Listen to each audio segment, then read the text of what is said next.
I'm Rob Van Dam. The whole show. From Battle Creek, Michigan, weighing 230 pounds, Rob Van Dam. Hey, I can't hear you, Dom. I can't hear you. What are you saying? Oh, are you talking? There you go. Oh, I was okay. muted. I muted myself, but not no more. Because you know what? It's trash night, and we're here with Mr. Rob again. He already said it. Devon, get the Devon! trash. Get the trash. I'm glad my windows are open, so my neighbors can hear me. What was that? Was that Kermit the Frog telling Devon to get Get the the trash? trash. All That was- right. Dude. Why are there so many songs about rainbows? I don't know. There's a rainbow connection. There is. Sing it, dude. Why You gotta are keep there that so kind of many songs about rainbows? Do, do, do, do, do. I don't know. That's lyrics. Was it Fozzie the Bear? Who was that first? Fozzie Bear, Gonzo. I don't even know what Fozzie sounded like. Is that what you were doing at first? Waka when you tried to waka. do that? You were. Waka. Kermit. Kermit. Get the trash. Trash. All right, dude. Yeah, I'm working on my drop-in entrance. You know, I think it was pretty good. I'm gonna build something so I can just drop straight down and Oh, like Sting? a contraption or something. No, No. like this guy. Oh, okay. Hey, it's been awesome. Did some cool cameos. Oh, Yeah. we should advertise your cameos some more, unless you don't want to. Oh, I don't care.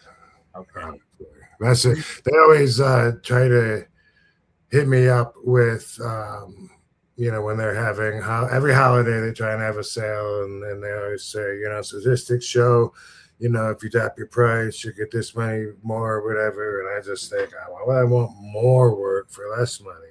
Cause Right. Yeah. Why would you? right? Kind of set your price on where that line is, Yeah. With Cameo, you can set your price to anything you want, right? Like what you want for video. Yeah. Okay. I had a Cameo story, but I can't remember what it is, so I got to think about it. It was about a Cameo that I left for somebody, and now I'm trying to remember what it was that I wanted to share about it. Should have thought about that before I opened my fucking mouth. Dang it, Rob. Dang it. Yeah. Well, Hey, have you ever gotten weird Cameo requests? Like sometimes people ask them to like tell their boss they're quitting their job or something like that.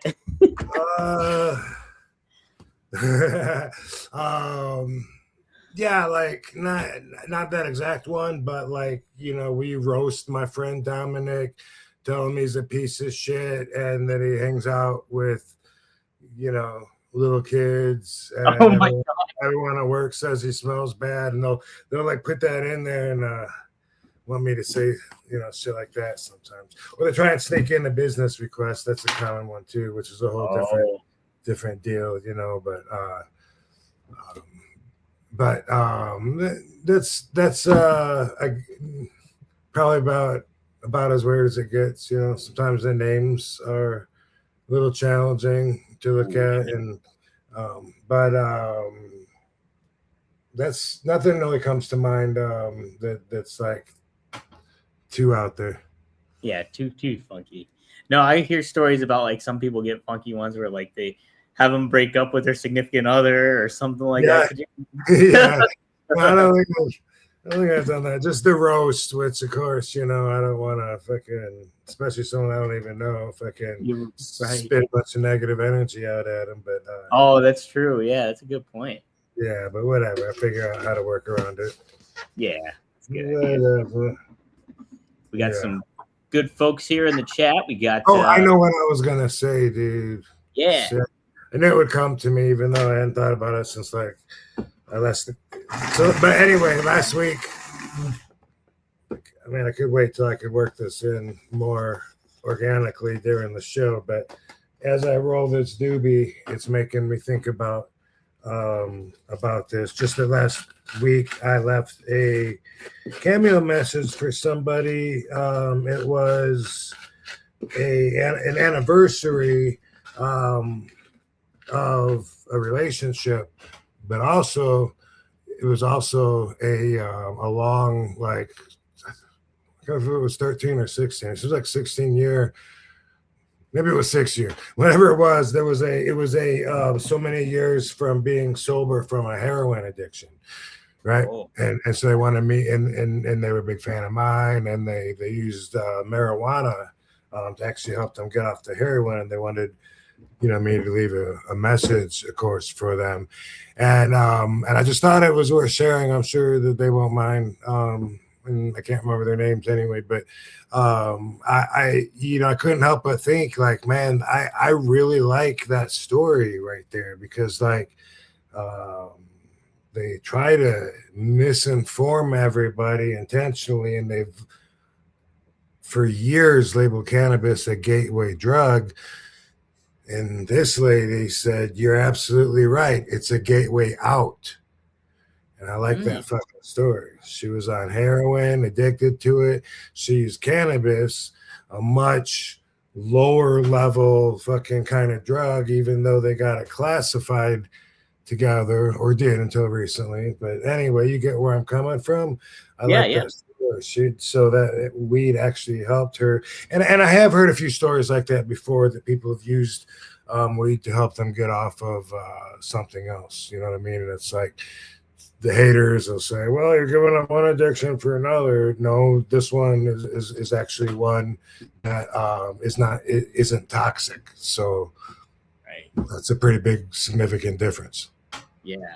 And then you hear people too, sometimes they go sober, but they go California sober, where they don't. Yeah. True. Yeah. Okay. You know. Yeah. All right. So, I know a few people that are California sobers and stuff like that. Yeah. So anyway, I just wanted to share that. And now that I have, I feel closer to each and every one of you. Aw, see? That's nice. Yeah, we got some familiar faces here in the chat. We got Frankie Torizo. We got Maddie Marijuana. His mom says hi too, by the way. We got Lady Nisa. She's in the house. Good to see you again. Melinda Wilkinson's in the house as well. So shout out to everybody. Melinda Wilkinson? Yeah, Melinda Wilkinson. She's a regular that pops on into. I see her. Okay. That's a very familiar sounding name. Sounds like we got some new folks too there in the chat too. So if you guys have, or did I do a cameo for you? Mm-hmm. Ooh, yeah, or neither. If you guys have any questions, feel free to drop them. If you want, you can use the super chat. A $5 super chat get you automatically entered into the raffle tonight, and tonight's raffle is a good one. We got, look at this one, Rob. The grand prize will be a RVD card with him in his Japan singlet. Splash. Not only that, you will get an RVD IOU, which means if you ever meet RVD in person, you get a photo op and you get an autograph. So, and this card. Cool. And this outfit is the band action figure. It was recalled after they made it, but didn't really put it out yet. And somehow I've heard stories like only 30 got out of the production office or whatever. But I mean, I find that hard to believe, because I've seen, I don't know, 10, 12 probably over the last couple of years, including I have one. But they're rare, and they're very expensive when you find them, because of that recall, because that flag that I'm wearing on the outfit is, of course, the land of the rising sun, and there's some kind of Korean conflict that caused that flag to be controversial in such a way that Mattel, I guess it was Mattel, pulled that action figure. It was Mattel. It would have been Mattel. Well, how long ago was this, Rob? Because it might have been Jack. It seems like 3 years ago. Not that long ago. Okay. So no, it was definitely Mattel. If it was within 13 years, it was definitely Mattel.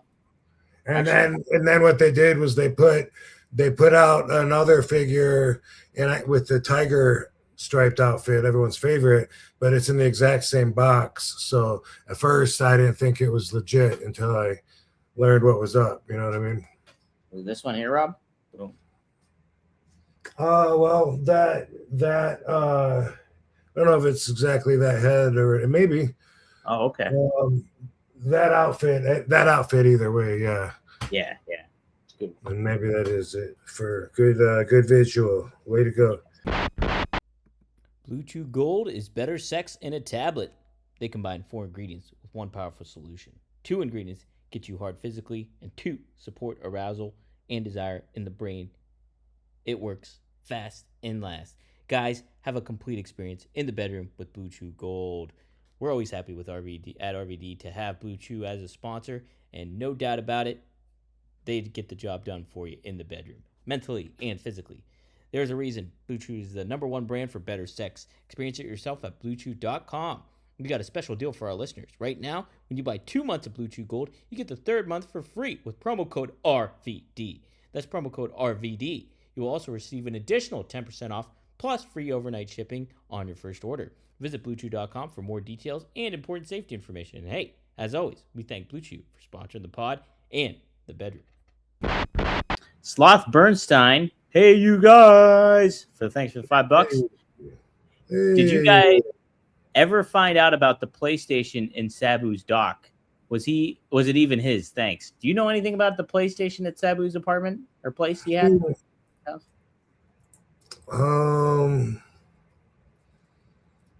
No, I'm not really sure what he's talking. I mean, just from the question makes me think that maybe in the Sabu documentary that he was looking for a PlayStation, but I sure as hell don't remember that happening. I think they saw it in his house. Like they saw it in his living room. What do you mean they saw it? Was it missing? They saw a PlayStation sitting in his like living room, I think, or something when Joe was filming it. And they were curious. I don't know if they were curious that like he played it a lot or something like that. I don't know. Oh, okay. Yeah, I see. Yeah, I don't know. Honestly, like I haven't played a video game with Sabu in like years and years. So, but yeah. I can't really say for sure if he did when he was by himself or not. I don't know. Yeah, I'm not sure. I knew he used to play with you guys, like you would say, in the Winnebago and stuff like that. It's just as believable either way, you know. Like he could have, or maybe not. Either way, it could have been him. So I don't know. Sometimes people just get PlayStations too to watch movies and DVDs, stuff like that. I know people use it.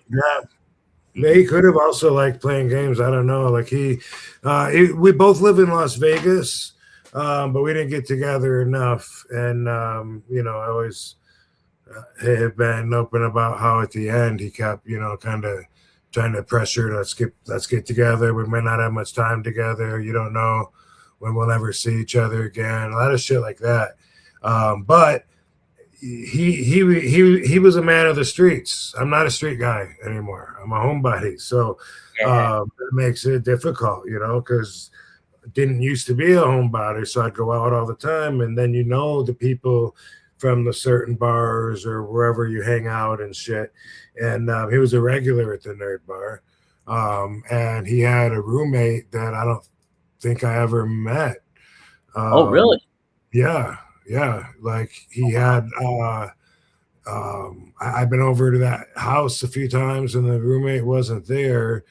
I met the roommate's dogs. He's got really big dogs, and Sabu would take the dogs for walks and stuff and would say that the owner didn't do it enough. And I always think about that when I see dogs. Sabu said, the dogs live for 3 things, attention, food, and exercise.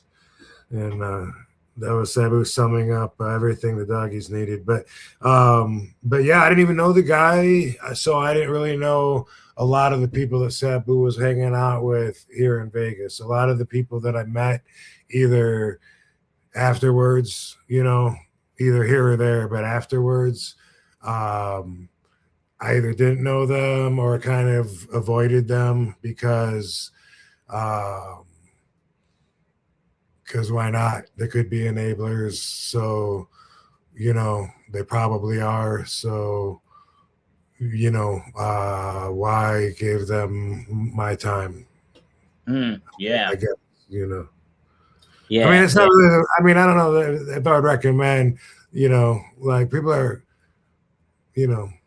innocent until proven guilty. I wouldn't recommend, but some people, that's just the way it goes. Like when Sabu was using or abusing some products, you look at the people he's hanging out with, especially the people that you don't know, and you're like, who are these new people in his life? And what are the chances that they don't have anything to do with the fact that he's taking fentanyl, for instance? You know what I mean? Like just fucking crazy shit. So anyway, I didn't know a lot of Sabu's crowd. A lot of them I met either at the services or during that time, or had just seen them like in passing when I would see Sabu out sometimes. Sabu would bother. If Sabu didn't introduce somebody to me, then I figure, he's not saying, hey, these guys are cool. He's saying, don't even see them. Don't even look at them. Yeah, don't worry about it. Yeah. No, that makes sense. Yeah, no, sometimes too, if you just look at a person, then not to immediately cast judgment on somebody, but your intuition or instincts kind of get a vibe from somebody, like energy they give off sometimes. It's like you can kind of tell, like a little, don't know about that. Yeah. Maddie with a $2 super chat. He says, "What's green and smells like Miss Piggy? Kermit's finger." My goodness. Yeah.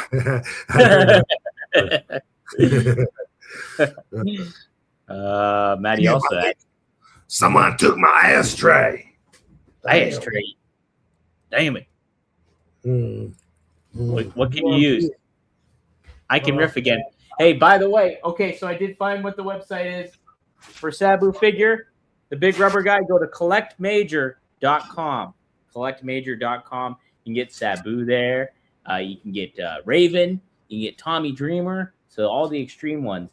And then there's several other ones. But Sabu, this one's awesome. So if you can, pick up this one because you will not be disappointed. It looks really cool. Collectmajor.com. That's where you go to get your Sabu big rubber guy. So do it to it, everybody. Do it to it. Don't fall, Sabu. Okay, you good. All right, cool. Maddie says 25 years since the ECW WCW invasion, sparking a J. Yeah, wow, that's crazy to think. 25 years. Welcome if you got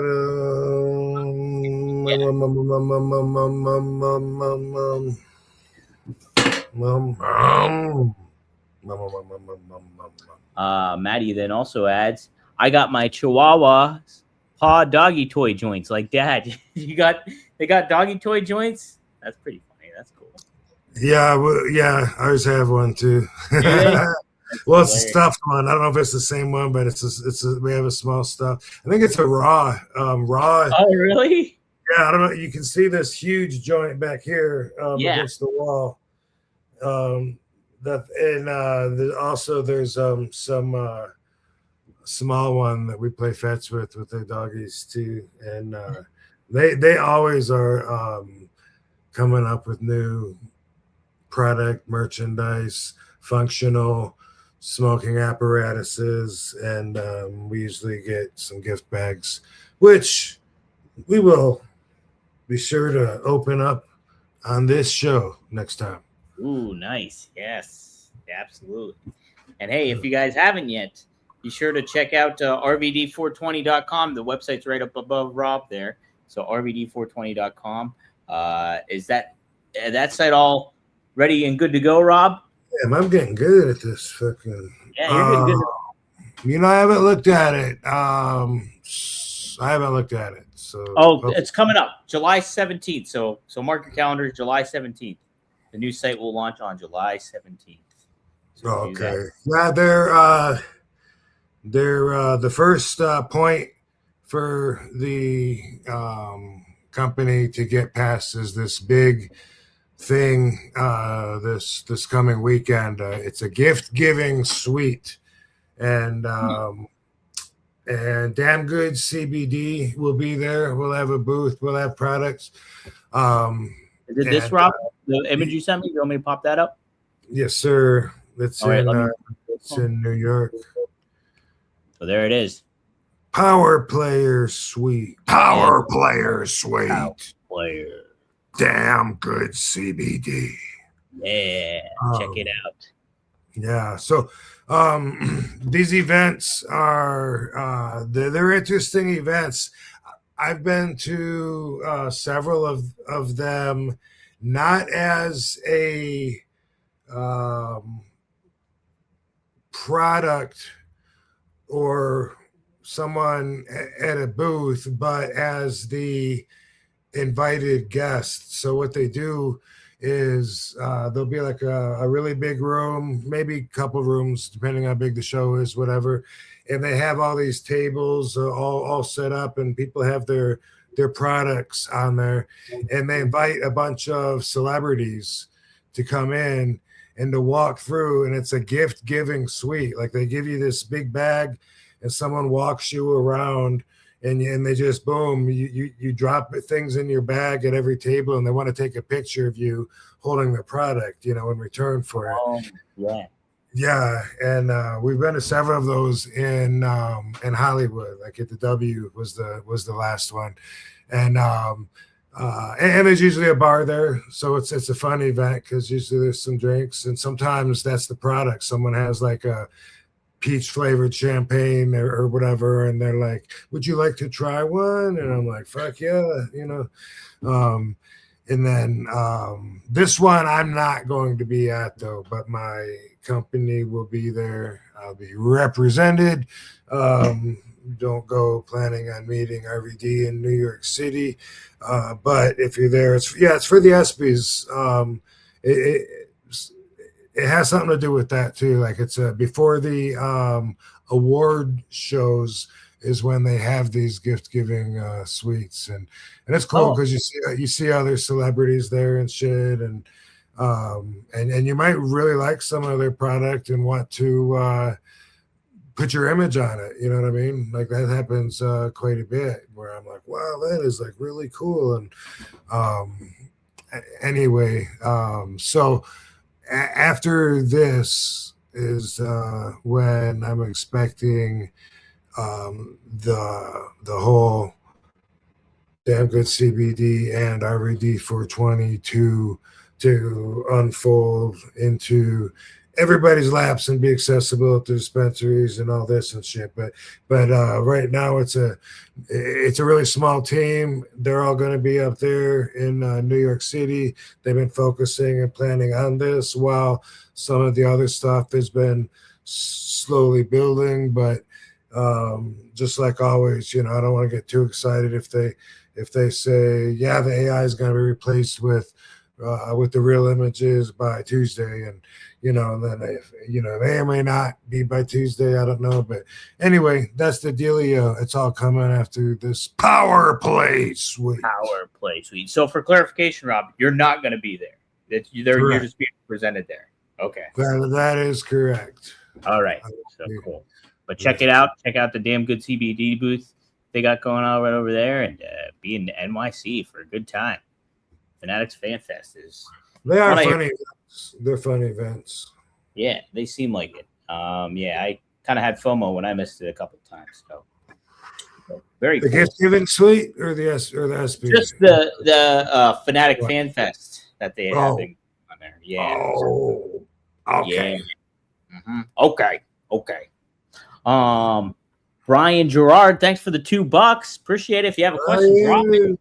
Let us know, my dude, if you have a question. Somebody has a question here or a comment. The Boston Brat, you're in the raffle for 2 with that $10 donation. Thank you very much. Thank you, Rob, for the idea of hanging money in the bank case. I will be doing that in the house I just bought. If only I could find an RVD signed case to hang up. Hey, you never know. Get a chance to meet RVD. And heck, if you win the raffle like you're entered to, if you ever do get a chance to meet RVD, you get a free autograph then. So then you can have him sign your briefcase. How about that sound? There it is.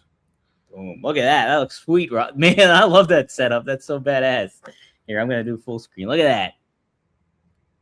Rob's pad over there is great, by the way. Good spot. Always adding to it. Always adding to it. Yeah. Sprucing it up indeed.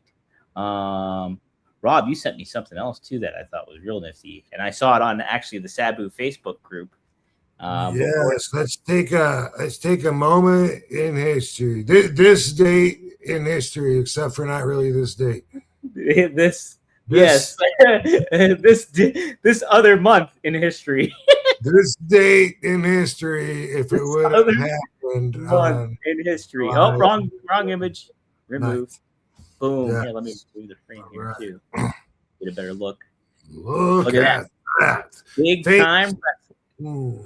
Yeah, I was gonna say thanks to Paulina Rodriguez, Sabu's sister, for this. This is a flyer from RVD's very first professional show. If you go down there, a little past the middle, you'll see plus kickboxing match. Boom. Boom. That was, put a circle around it, my producer. Like, oh, I don't think I can. You don't know how to do that, do you? No, I don't. I can use my mouse and circle it, but I don't even know if you see my cursor on there. There's a lot to talk about here, and I got a lot of when I was looking, I just found a whole bunch of old stuff too, and so I'm thinking let's do this moment in history for a while because check this out. Okay, underneath plus kickboxing match. You'll see Fred Curry. You'll see the Animal. He was Howard the Animal. He was like a fake George the Animal still, but he was from Canada. Oh, okay. Yeah, he was on a lot of their shows. And Sabu the Elephant Boy. A lot of people don't know that Sabu was originally an elephant boy. Wow. Right? Yeah. This was when and by the way, also this would be the Sheik's very last big time wrestling show. Really? Yeah. Wow. Yeah. So we're in 1990, August 4th. I had met Sheik and Sabu in December of 89, been training.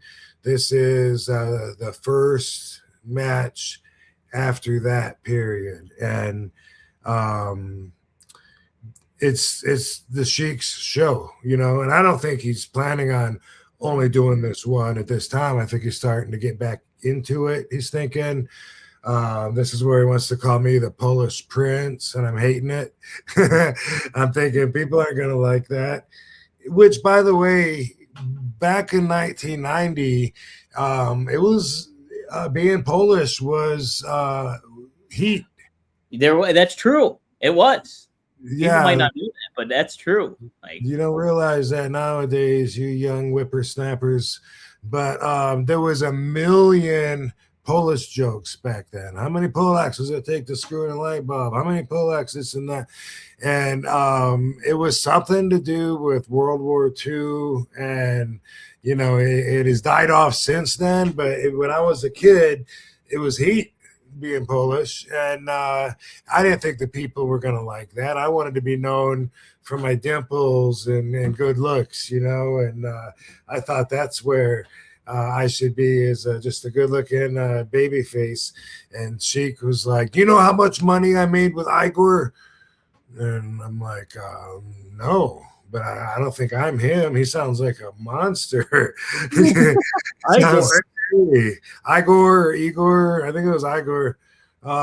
Yeah. So, but anyway, also he came up with this idea for Sabu the Elephant Boy, and Sabu hated it at first. I bet he did. I might have Don't know, but I'm gonna try to find this a flyer. No, an 8x10 of Sabu the Elephant Boy that Sheik made back then. Uh-huh. And I mean, this was pre everything, you know what I mean? No Photoshop, shit like that. So it looks like a first grader cut around a picture of Sabu. You know, it was so choppy and stuff. And then it was glued on, I don't remember what the background was, if it was plain or what, but then there was an elephant drawn in with a like a Sharpie, just the side profile of the head, and that was behind Sabu, and Sabu was like hating it. But you know, we're like, what are we gonna do? You know, we hate it. Eventually, and not very long into it, Sabu dropped the Elephant Boy and just became Sabu and kept Sabu. Prior to that, he wasn't Sabu. Anyway. So we got Abdullah the Butcher. He was in my very first show. Him and the Sheik were in a cage match. And that was a huge thing. We knew who Abdullah the Butcher was, even though he wasn't in WWF a lot, if at all. And that's what we grew up on. But we were very familiar with him from at least the magazines and stuff. This is where in the back. Oh, by the way, this is at the Toledo Speedway. It's supposed to be outside this show, but it got rained on. So what they did was they found a place indoors and they moved the ring inside, and we had the show inside. That was unexpected. Somebody on Paulina on her Facebook page said that would have been their first match, but they thought the show got rained out and they turned around and came back working for Malcolm Monroe, who was one of the promoters up there. And anyway, we're sitting out back because the rain had stopped. It's actually kind of nice out. We're all sitting in wooden chairs, and Abdullah the Butcher is talking to me while he's sitting in a chair about martial arts. And while he's talking to me, he reached over and his chair collapsed. It sort of like, and he fell down on his ass, and he got right up, and he didn't laugh. He didn't even smile. Like, he got his ass up and got another chair and sat down. And me and Dango thought that was the funniest thing that we'd ever seen. And we were trying so hard not to be disrespectful, but it was hilarious that he was so big and fat that the chair just,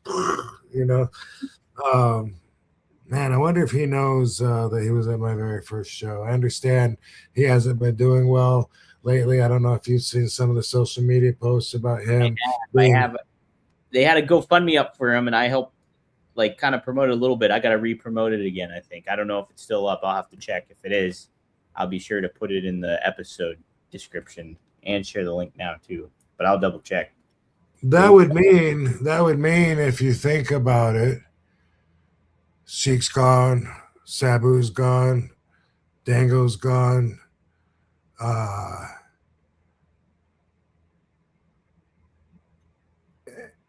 Anyway, Rocky Johnson. Yeah, I don't think he was there though. Really, it says it on there. I know, but I think instead it was Mickey. There was an Irish dude, Mickey. Oh God, what was his name? Not Donovan. Mickey. This is going back, so it's hard to Irish Mickey Doyle, maybe. Let me type that in. Yeah. But anyway, what I was going to say was I never realized this till this moment, but it seems like out of everybody that's still alive in the wrestling business, it seems that Abdullah the Butcher has been there the longest, since he was there literally on day one. Wow. Yeah. That's true. So interesting. We did a commercial for this at a local TV station. and it was something Sheik told us to dress nice for, and this and that, and there was a announcer that was trying to read the dialogue that's going to go, I guess, over the whole commercial, the audio track. And we were waiting for him to get done so we could do our part. And he kept fucking up. He kept fucking up on saying Ninja Midget Turtles in a Cage. And he kept fucking up on that. And after a while, like, me and Dango were laughing. And then after a while, it wasn't funny because we were like, I can't remember why, but we wanted to get our part done. And I mean, besides being excited because we've never done a commercial before, but it seems like for some reason we were getting short on time. Maybe the station was closing. I can't remember. But he kept going. Midget Ninja Turtle. Oh, 4, 3, 2. Ninja Midget Turtles in a. Oh, man, that one was good. No, but he kept saying, Ninja, Nidget, and Nidget, Minja. It was, he kept, every time he'd try and say it, he'd say, Ninja and Turtles in the. 3, 2, 1. And he'd go through the whole thing. Big time wrestling at the Toledo Speedway. Blah, blah, blah, blah, blah. And Ninja, Midget, and Turtles in a Cage. Okay, so good memories of that. We thought that was fucking hilarious. Samson, you'll see down there. That's my friend that actually introduced me to the Sheik. Oh, really? He's the big 315-pound power lifter that came through when I was bagging groceries at Main Street Market, and said, that he was training with Sheik. And I was like, dude, I wish I had your size. I'm going to be a wrestler, and I'd make a lot of money if I had the size, It's all I don't got going for me, man. I'm badass. And anyway, he brought me to the Sheik for my tryout, and he was there for, around for a while. Sorry, Rob, was he also Judge Dredd, or whatever? No, two different dudes. Two different, okay. Yeah, and a lot of times they both had to wrestle each other because they were both giants. Yeah, okay. Yeah. So basically the whole class was at the most me, Dango, Sabu, Samson, and Judge Dredd. Like that was all that could ever be like the core.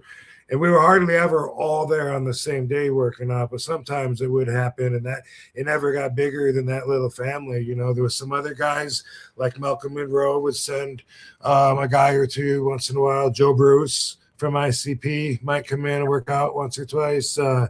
This dude JoJo, whoever, they were welcome to, but they said that we trained a lot stiffer and we were a lot rougher and different. That was the Sheik. That was the way, that he trained us and stuff. But I don't think, like I said, that Rocky Johnson was there. Flying Fred Curry, I think he was there.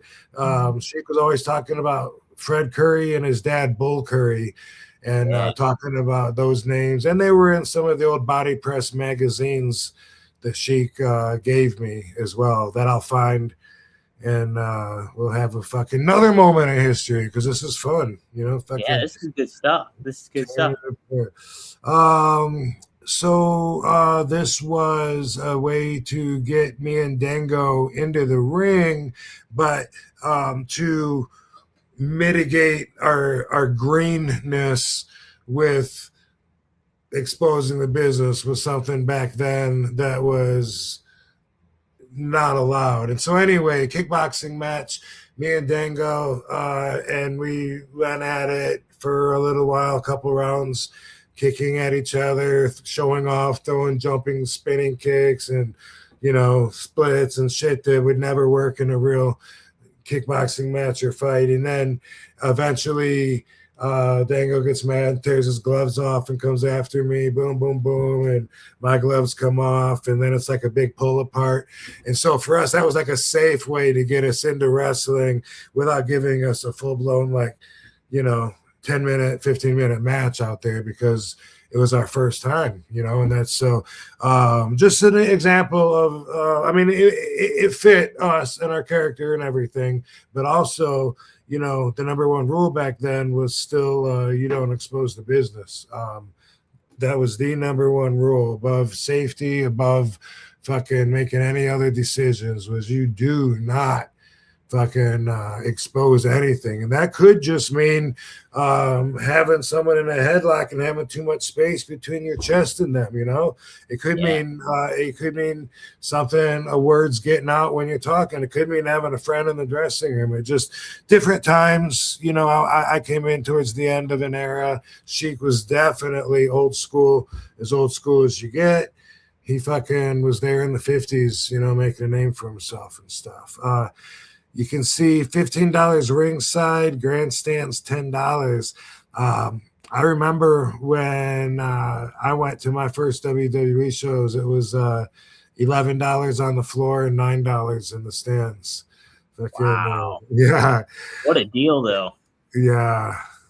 So not sure I remember Alligator Man, American Patriots. I do remember there was a girls' match. I remember the variety of the whole show. Like, okay, there's a women's match, and then I don't think I knew, or maybe I knew one of the wrestlers. Yeah, I'm not really sure though who it was right now. I think I knew one of them, so that means it could have been like a Wendy Richter, Rockin' Robin, someone like that, maybe. Against, you know, someone that I didn't know.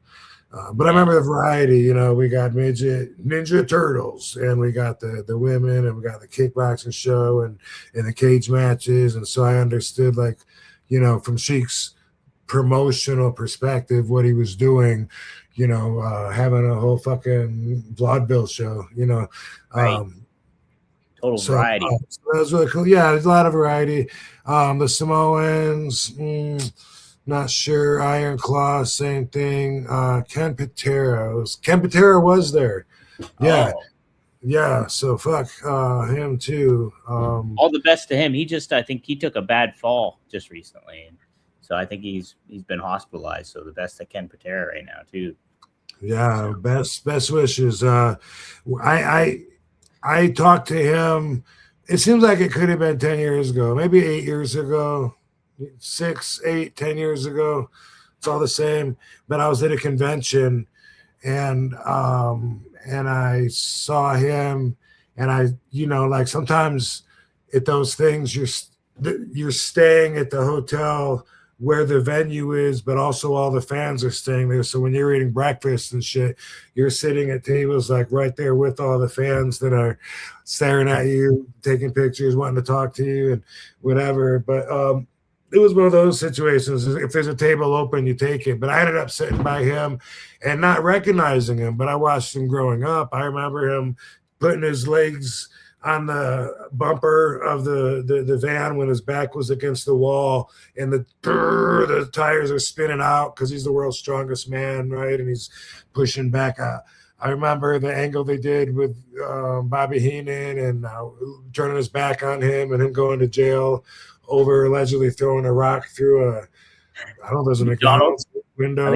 Yeah. So I'm just saying, you know, like I remembered him, but when I saw him, it had been quite some time. He looked way different. And I think maybe I introduced myself to him, and he said Ken Patera, and I was like, you're Ken Patera? And then he was like, before your time or something.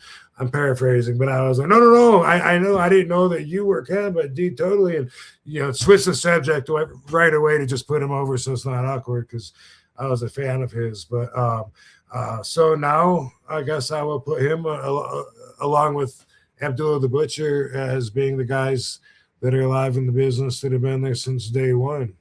Yeah, how about that, man? So Rob, this was your first official pro wrestling show you were on. Yep. And Shiek knocked $70 off of what I owed him for training me for this very match. Oh, nice. Yeah. So there you go. How about that? Good old kickboxing match. He didn't have to do that. And, you know, pretty soon I'd be in Tampa making $35 a week. Right. So, yeah. That was a good payday. Yeah. Man, I bet. So Toledo Speedway, though, this was in Michigan, right? even Yeah. though. No, it was in Toledo, Ohio. Which Oh, was it? Okay. yeah, Detroit and Toledo, and even Windsor, Ontario. I mean Canada. They're all very close to each other. Oh, okay. Okay. Interesting. Yeah, I guess it is. I always, because my brother Marcus, he has to go to Detroit here in a couple of weeks, and I was like, "How far is the trip?" And I Googled it up. It was only a 4-hour drive. It's not that far, so I can only imagine how quick it is from Toledo to there too. It used to be 6 hours from Battle Creek to go to Pittsburgh to Squirrel Hill every time we'd visit my grandparents. Yeah, Squirrel Hill. Heck yeah, I was just there last week. Squirrel Hill. We had this little Horizon. I don't know if you know what a Horizon is, but it's a tiny little box car, and we'd have like a family of 5 and our dogs and luggage, and make a 6-hour trip somehow. Wow. Yeah, it's a little bit of a hike. It can be a little bit of a hike for sure, especially if you got a family going. That adds to it. All right, we got some more super chats here in the house. Oh, real quick, Rob, I did want to share something with you. Let me pull it up real quick. Here it is. Rob, you were right. It was Irish Mickey Doyle. Is that him? I think so. Yep. Big time wrestling, like it says right behind. So, yeah, maybe he took Rocky Johnson's place. It is possible that Rocky Johnson was there, but I don't think so. And that would be Rocky's dad, if he was. But I met Rocky in when I was in Tampa in '91. The dad, Rocky Johnson, Rod Slinker, introduced me to him when I first went down there. And, he didn't say nothing about like, oh, yeah, I remember you in Toledo. Not that I'm saying I stood out. It's something anyone should remember on my first match. I doubt it. But I don't think he was there. But Mickey Doyle was. And I'm not sure who he worked, though. Yeah. That'd be amazing if I could remember actually who he worked too. But what a fascinating card, though, and what a way to start things off. So wild too that was Sheik's last show he promoted. Man, crazy. Yep, and I was on it. Yeah, I'm gonna pull out some other cards and shit like that to do. That was fun. Yeah, that's really cool. We should definitely make that a thing to do on here for sure. Maddie with another $2. Has RVD got any TNA input since the Dark Side of the Ring episode? Did you happen to catch that, the first episode of Dark Side of the Ring? I did not catch it. So, I don't have any. I don't know what I missed or what input to add to what you saw. I understand is it a 3-parter? It's a 3-parter, and I think they aired the first 2 hours of it for the debut episode. And I guess they cover, Jeff Jarrett and the beginning of TNA, and then Dixie Carter coming in, and some controversy that goes on around that, I guess. And so that was like the first 2 hours. I haven't checked it out. I know the first full hour is available for free on YouTube if you check it out on Vice, everybody. So you can type in Vice and Dark Side of the Ring. I'm sure it'll pop right up for you. But I haven't watched it yet. I got to check it out. I need a filter that looks like this with the smoke. You already got it. It's built in. That's true. Yeah. It might be a long time, maybe until I get to watch that. I don't know. We'll see. But we haven't been watching TV. Okay, nice. That's all right. Since the babies. Since the babies, I still watch a lot of YouTube, maybe too much. But we watch it so little, non-existent. We actually called and canceled DirecTV. Oh, nice. Yeah, just said, and they said, "Is there anything we can do to change your mind?" And Katie was like, "No, we had babies and we don't watch." And they said something like, "Well, thank you for being a customer for 26 years." Wow. That's how long I've been with those motherfuckers. And it was just reached a point where I was like, and already it was like, I have so many bills that I pay that I don't use. And they're mostly about sports, which I don't You don't watch, follow. don't spend any time on that. So I was already, thinking like I was going to have to adjust that. But now, I mean, we have like the Fire Stick, we have the Apple TV, so we can go to the apps and watch something.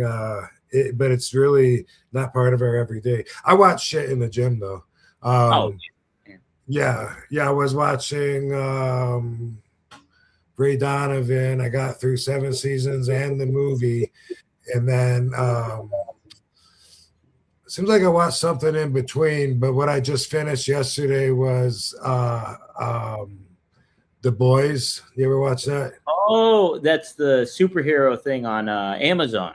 I haven't watched that, no, but I hear people like it a lot, and some people I don't know if they like the ending necessarily. But Yeah, it's pretty entertaining though. It's like super powered people that are heels. Yes.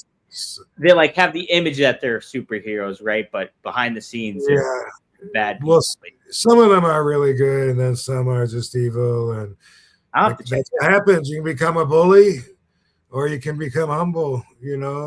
With great power comes great responsibility.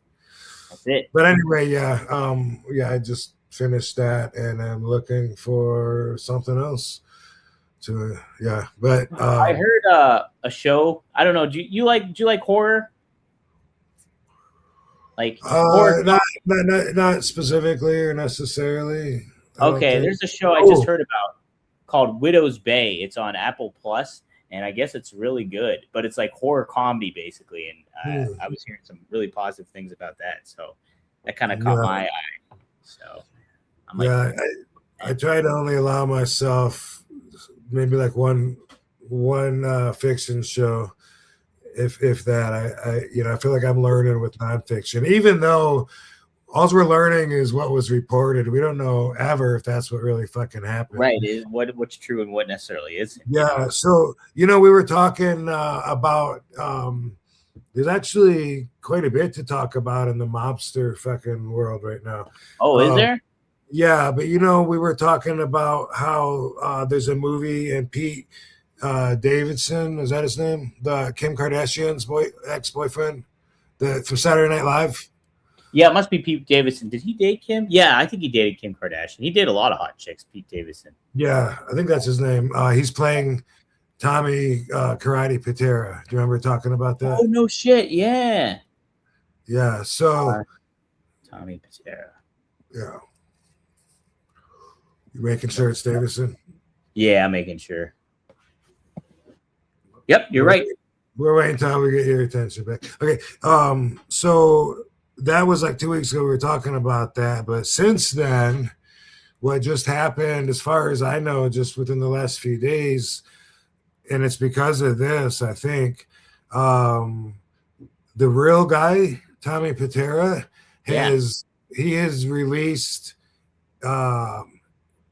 audio tapes of him and his daughter talking while he's at the federal prison. And this guy's been in jail for over 34 years, and we've never heard him talk. We've never heard his side of the stories or anything. And there's a book about him called The Butcher, right? And so that's what we get all of our quote facts about him from, Yeah. And he's on there to say what bullshit that is, and how Philip Carlo is full of shit, and how he made up all this stuff. And it's like interesting because we say like, oh yeah, Tommy, he killed Willie Boy Johnson, and then who knows who's telling the truth. There's 3 sides to every story, blah blah blah. But I'm just saying, it's amazing though. First off, that we get to hear him. He sounds like Joe Pesci. Does he? Yeah, and there's like 7 parts to him talking to his daughter. One of the things that he does to discredit Philip Carlo, which is totally legit. I mean, I've said the exact same thing. Philip Carlo wrote the book, The Iceman, and then they made a movie from it. And then everybody thinks that that's facts, the way that everything happened. But in reality, as he's saying, Philip Carlo was full of shit. I said he was full of shit because he said that Iceman told him, either way, they said that he was responsible for every famous mafia hit ever in history. And there's just no way. They said Iceman, according to Philip Carlo, took credit for Carmine Galante, which is when the guy with his opened up mouth and the fucking rolled back chair, the cigar hanging in his mouth. They said he did that. They said that he did Jimmy fucking Hoffa. They said he did John Favara, Gotti's neighbor that hit the kid with the car. Yeah. They said that he killed fucking Paul Castellano, which everyone knows. They said that he killed Roy DeMeo. And so I knew that obviously, you know, you can only, just like with most things, all we know is what was reported by them. You can't feel like you know how shit happened just because someone said that's how it happened, you know? Yeah. But so anyway, it's amazing though to hear him talk, and it's got like the whole mob internet world alarmed or up in a buzz talking about these things that he's saying. We've never heard him, you know, in over 34 years, and it's fucking crazy. And he's doing a life sentence. And if you remember right, when he got busted, it was my friend's brother-in-law, James Hunt, the Irish dude that actually busted him. He talks about him a lot too. But anyway, that's something that's pretty amazing. Also, they're doing a movie on Greg Scarpa, and Mark Wahlberg is playing Greg Scarpa. So that's something else. Something else I'm looking forward to. Greg Scarpa again. Who's Greg? What's that? Who's Who is Greg he? Scarpa? Yeah, who was he? Yeah, so they called him the Grim Reaper. Okay. He was a made man, definitely. I think a captain, I think at one point, but I'm not sure about that. But he, who was he with? He wasn't with Gambinos, Lucchese's, Bonanos, Genovese. I'm trying to look it up. That's I can tell you. No, it's the Columbus. Thank you. Yeah. You but, anyway, he killed a lot of people, and was maybe a very horrible person.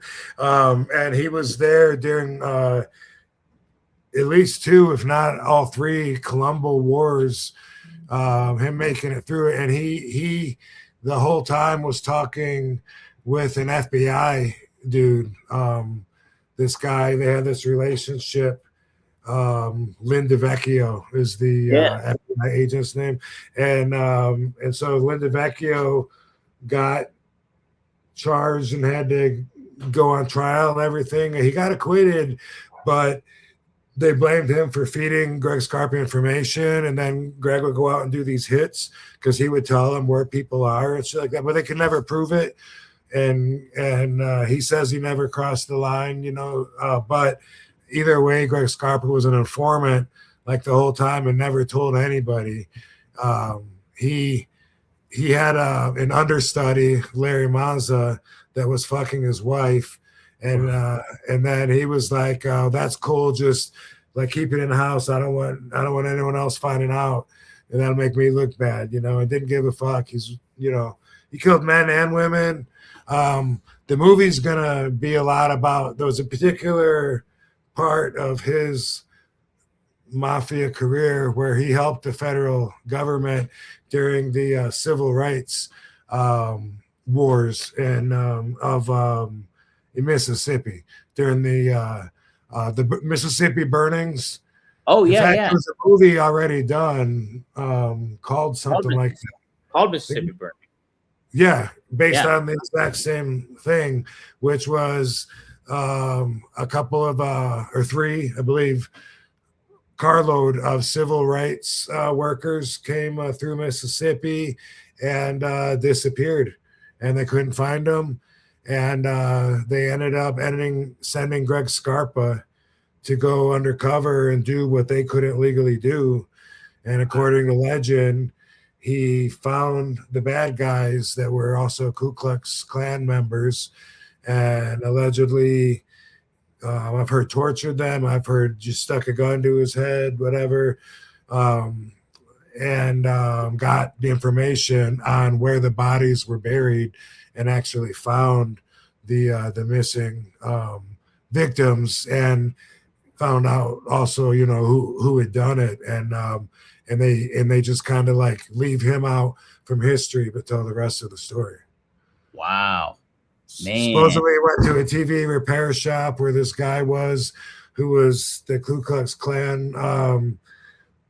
I don't know what his position was, but he was one of the guys too, and that had him help carry a TV out. And then once they got outside, just fucking put a gun to him, threw him in the car, and kidnapped him. Damn, how about that? Yeah. That'll be an interesting movie to check out. Yeah, I was trying to see when it like premieres or whatever. But yeah, somebody just wrote the Mob Museum actually just wrote an article about it a couple weeks ago. So, man, that sounds interesting though. Yeah. Also, Johnny A-Light, who is an Albanian mobster that was a Gambino associate. He's got a podcast. His podcast was one of the first. I've actually been a guest on his podcast show. He, after having several books worth of an adventurous life that included many prisons, going from one to the other, different countries, him, doing what he needed to do to get out, turning his life around, became a member of Congress in New Jersey. Not the mayor, but somebody right next to him. I'm not sure what the position is. Maybe somebody knows here, but either way, he's doing these motivational speeches about, turning around, even if you're going down the wrong path, you can still turn around and make something good and positive out of your life. And bam, all of a sudden he fucked up, allegedly. And he's in jail now. And with his history, it's not looking very good for him. I guess from what it's reported, they've denied bail, and he's charged with extortion and loaning illegal debts at illegally high interest rates and threatening violence to collect. And they did a raid, and supposedly they got him with all kinds of fucking evidence and a bunch of weapons, which is crazy because the weapons by themselves sound like, so what? He had a bunch of baseball bats and shit. But I guess, within the commission of a robbery, then they become a totally different item than just a baseball bat. But that's something that also has kind of turned the mafia internet world upside down lately, is talking about him and what's going on with him like on a day-by-day basis. Wow. So there's a lot going down. I'll have to dive into that. I'm very intrigued by the Tommy Karate stuff, so I have to listen to some of that audio. That's pretty awesome. If you want, I'll send you the recording number 1, and then at the end of it, you can just keep going on to the next one. Yeah, I'm game for that because I think that'll be fascinating to hear about. Hey, I'm by no means a professional athlete. Quite a stretch, as a matter of fact. But I do try to stay active. I go to the gym. I bike all the time. Summertime, you want to look good in the summertime. And you can't look any better than wearing a pair of Perfect jeans. And let me tell you, the Perfect jeans is legitimately, this is a shoot, my favorite pair of jeans I have ever owned. Yes, I got the Joker Blue, and they are fantastic. They're durable, they last long, they feel great, they do not encumber you if you're biking, if you're working out, or if you're walking, and it's great for the summer.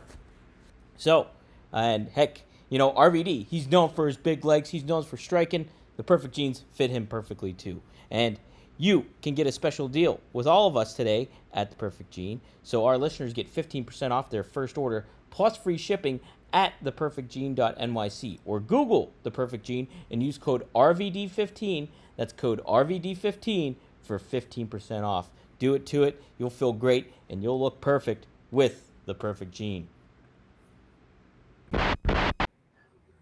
Brian Gerard, you're in the raffle for one. Thanks for the $5. What's up from Pensacola? Loving the vibe tonight. Well, thanks for joining us, Brian. I hope you become a weekly attendee here.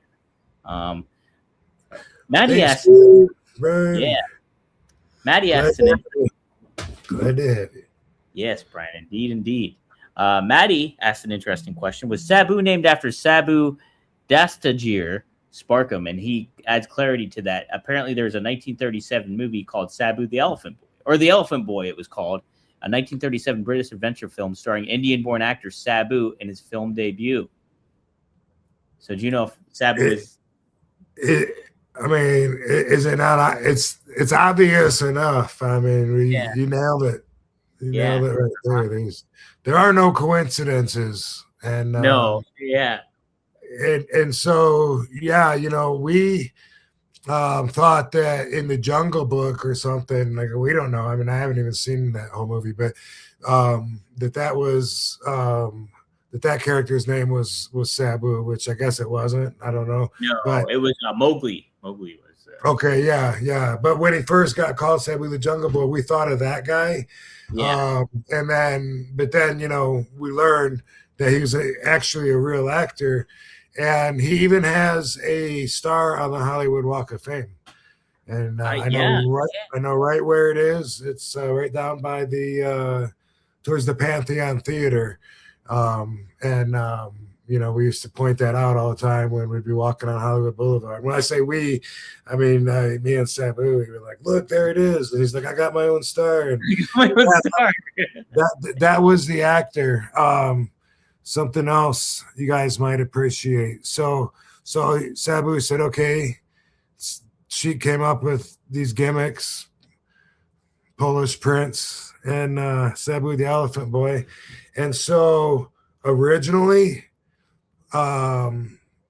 we watched Blood Moon, and there's this fighter on there that's a black dude from some African country, and instead of standing up straight, he's all hunched over, and he like rolls around, like rolls side to side, and he rolls around and boom, and like I think karate chops someone on the head, the giant or someone, I think, during one of the scenes, and Jean-Claude ends up fighting him and kicking him. But anyway, we watched that, and Sabu would practice, and he would try to mimic that character's body movements. And that was how he came up with Sabu, was a hybrid of him and his interpretation of that action, that actor in the Kumite. Yeah. Oh. Was this Bloodsport, Rob? Was this Bloodsport? Bloodsport, yep. Okay. Bloodsport, and he's like a small dude, barefoot. He looks like someone from like an African tribe. And he does like somersaults, and he's stays hunched over like Sabu would do, and does leg dives and jumps up and like does a karate chop on the head and jumps back down and rolls. And he looks like he was raised by monkeys or something. Oh, I see the guy. I see him. You can't show him? I can show him.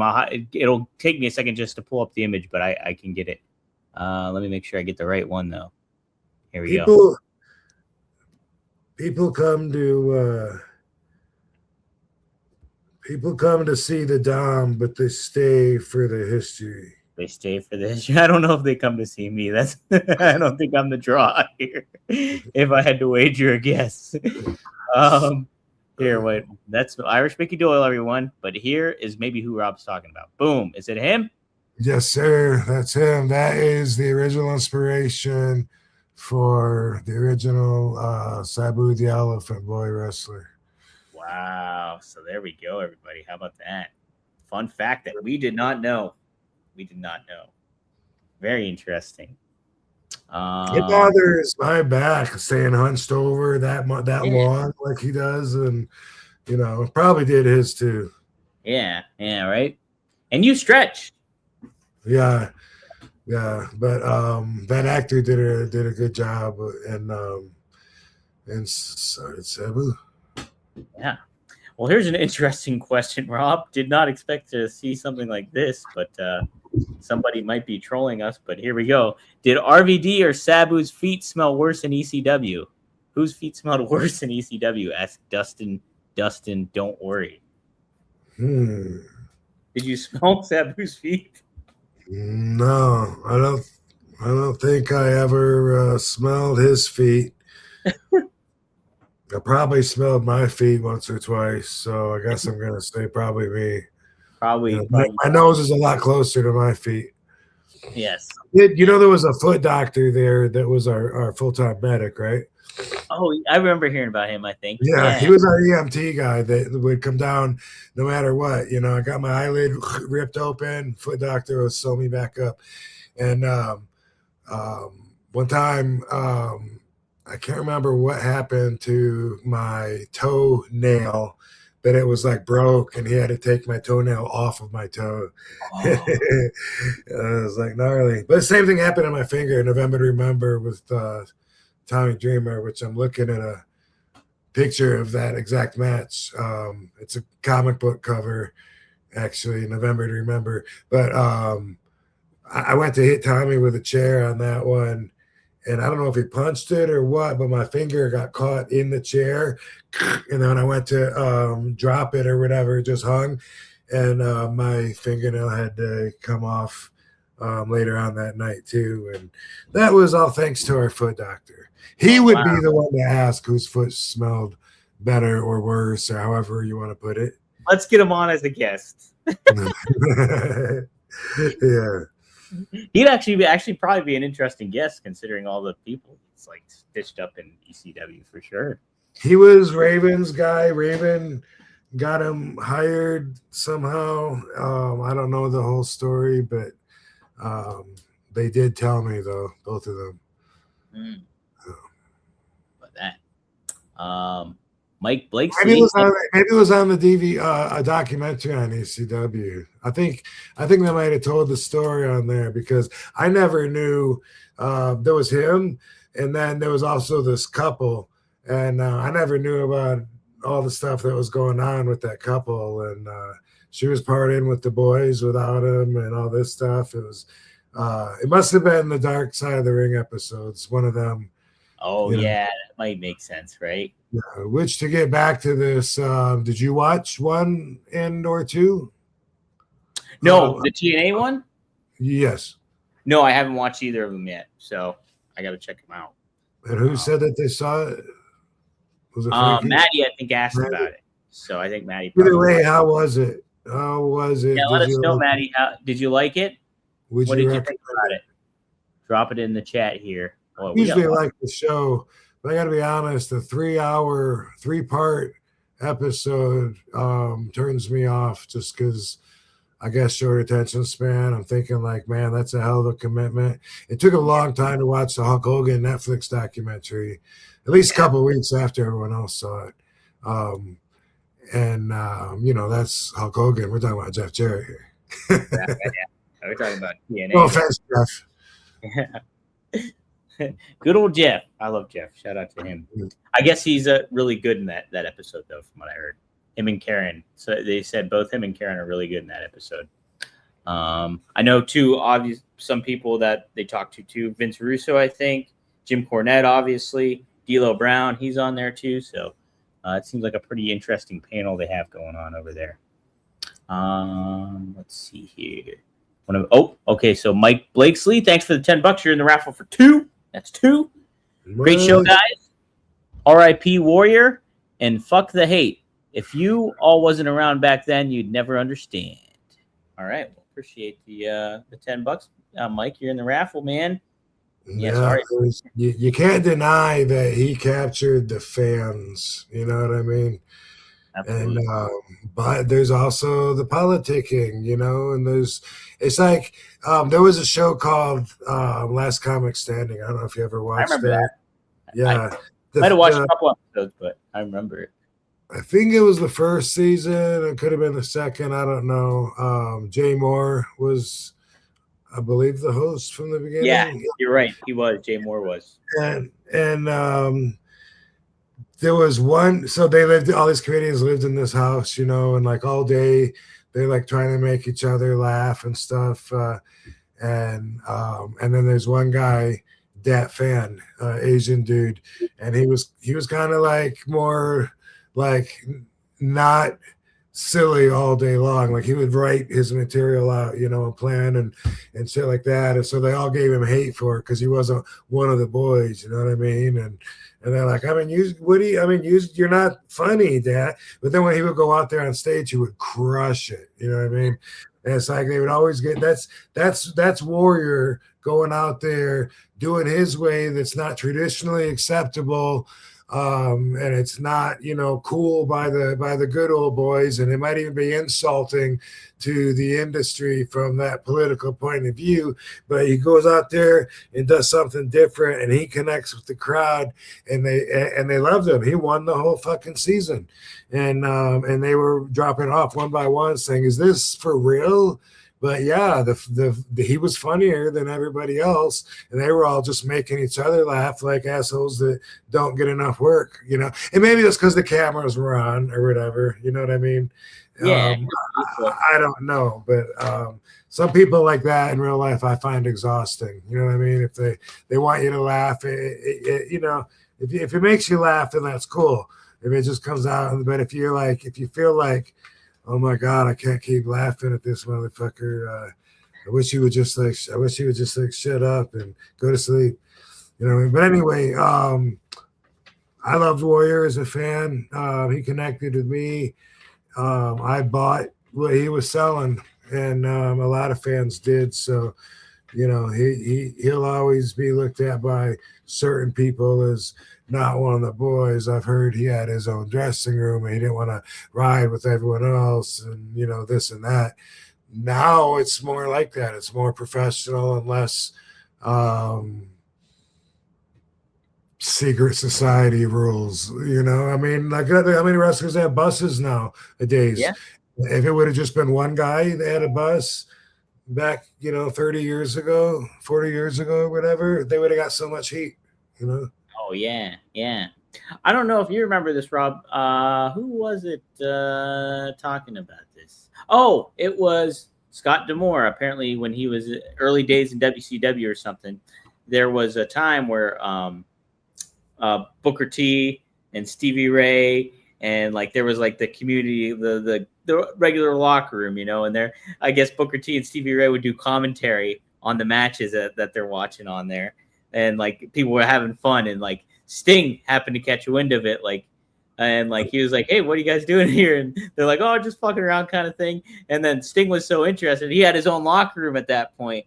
And then he was like, "Hey, you guys mind if I come and hang out?" And Booker, what did Booker say? I don't want to ruin it, but he was like, "Yeah, as long as you don't give that like arrogant attitude or some shit like that." I'm paraphrasing it, but he was busting Sting's balls about it. But I was like, I wonder if Rob was there for something like that, or if that was Pat after the fact, maybe later on in WCW. Well, when the very first show that I came to that was TNA was in Long Beach, California, and Booker T was there. I think he was part of the Money Mafia or something. Oh, Main Event Mafia. Mm-hmm. Yeah, and that's where I met Dixie, and she was like, "We would love to talk, about have you come in to work for us, whatever." And I seen him do it there, but I'd also seen him do it in WWE too, commentating. Yeah. So we've said that a bunch that it was a natural for him to get a job commentating because he did it all the time anyway. Right. Yeah, now he's on NXT all the time doing it, which I think is great. I enjoy Booker a lot. So hell yeah. Let me make sure I get the right chats, super chats. I don't want to make sure I'm passing people up here. Okay, so we got Boston Brat. He says, okay, so Boston Bat, sorry. Thanks for the $5. You're in the raffle again. You have 3 entries right now. I live in Australia, and I met Rob last time he was here. I gifted him the joint holder. I did not have a case, just a belt sign. Yeah. Hold on, I think it's right over here. Oh, how about that? And this isn't the first time that this has appeared on the show. So this is a reoccurring guest, but it's pretty badass. So looks like well, first off, it glows in the dark, which is cool. You'll have to trust me on that one. Looks like a gun barrel, chambers, whatever the fuck you call that part of the gun. And it is when you open it up. But instead of bullets, it had, when he gifted this to me, a bunch of pre-rolled doobies on the outside and a lighter in the middle. That's one of my favorite gifts I've ever gotten from a fan. From anybody. It means so much to me. But super cool, and I liked it so much and told him so much that he gave me 2 of them. And yeah, and even though it was carrying doobies in it and stuff, when you screw this closed, it's completely smell proof. It made it through the TSA, and she even like opened it up to look at it and everything. But I washed it out. I'm not an idiot. Right. This ain't super cool though. Yeah, thank you for that, dude. And I shall cherish it forever. Forever. Ooh. So yeah, great stuff. That's cool. I remember you talking about that earlier on. So that's cool. You're in the chat here. Cool. Frankie Terizo always asks a good question. Thanks for the $5. You're in the raffle for 1. Should Paul Heyman have let the Dudleys piss off the ECW crowd before they wrestled? Dom, did you get my email video with the nunchucks and RVD hair? I don't know. I must not have, because I don't know what that is. Should Paul have let the Dudleys piss off the ECW crowd before they wrestled? Oh, because didn't they rile the crowd up real bad the one time? Not just one time.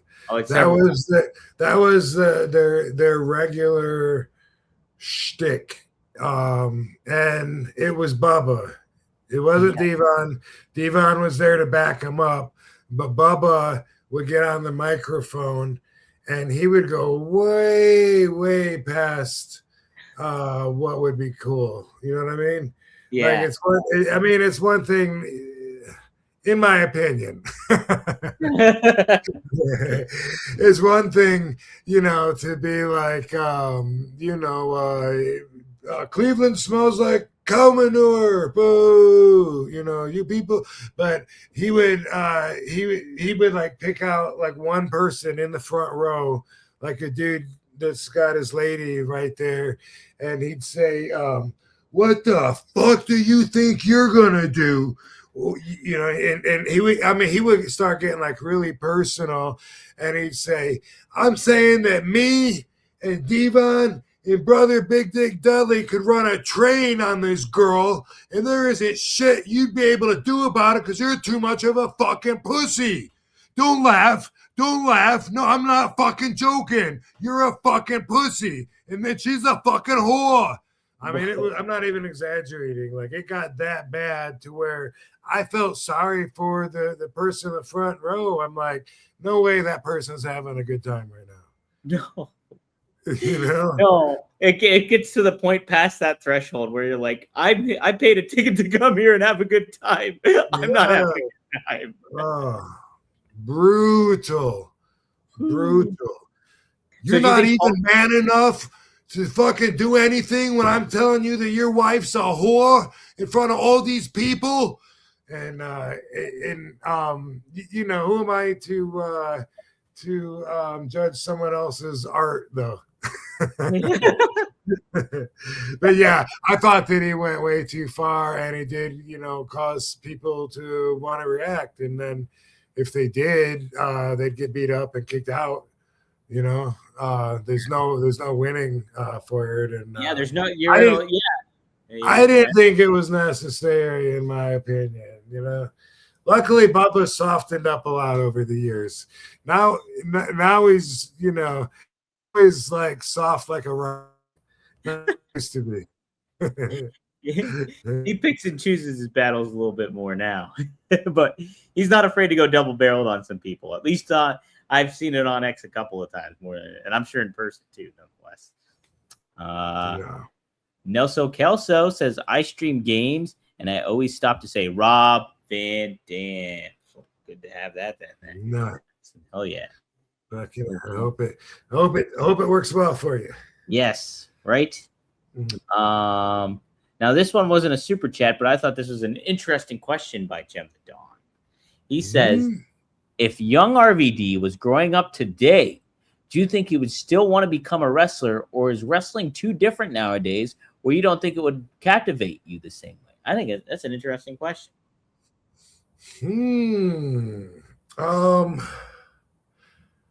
I can only imagine that it probably could have captivated me, especially if I wasn't built with an old school foundation first to see everything through, because that changes my perspective. But when I was a kid, me and Dango, we were ready for whatever adventures we could get into, because Battle Creek was kind of boring. There wasn't a lot going on there. I've said many times, nobody in the whole city knew anybody famous. There was a story, and I would tell kids at school, because my mom told me, I'd say, yeah, like my cousin's roommate's aunt's mother is on the beginning of the Mary Tyler Moore show. When she throws her hat up in the air, she's like in that crowd somewhere. And I was like proud of that and shit, and fucking it up anyway. So when there was a chance, we wanted to, we had that fire in our shorts when American Gladiators came through and had tryouts. Boom, we were right there fucking trying out for it. When the Tough Man contest came through, boom, we were right there fucking trying out for it. Anything that would have came through exciting like that. And I would imagine that we probably thought back then that wrestling was a lot more like it is now than it really was. I think after getting trained, we learned that it was different in a lot of ways than we would have really thought that it was. And I think that now it's more like that.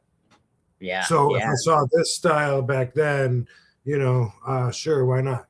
Yeah, you've been like, hell yeah, that's what me and Dango do all the time. Yeah. And all that kind of stuff.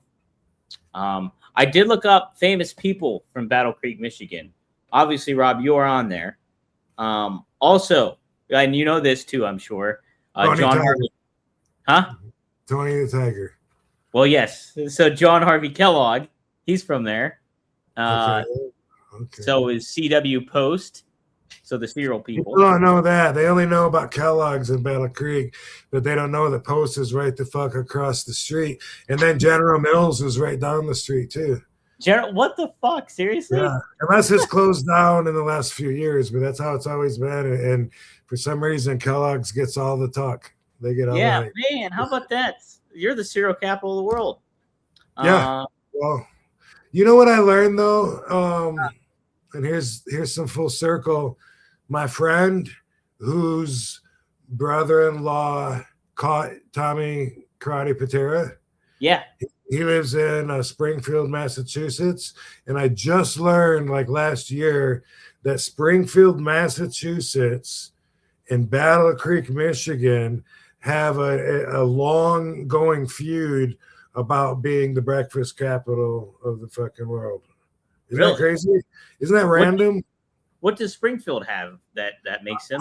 I think it's pancakes. I don't know if they have maple syrup and trees or something, but I think it's something to do with pancakes. Like we would have cereal every, one day a year on that longest breakfast table in the world.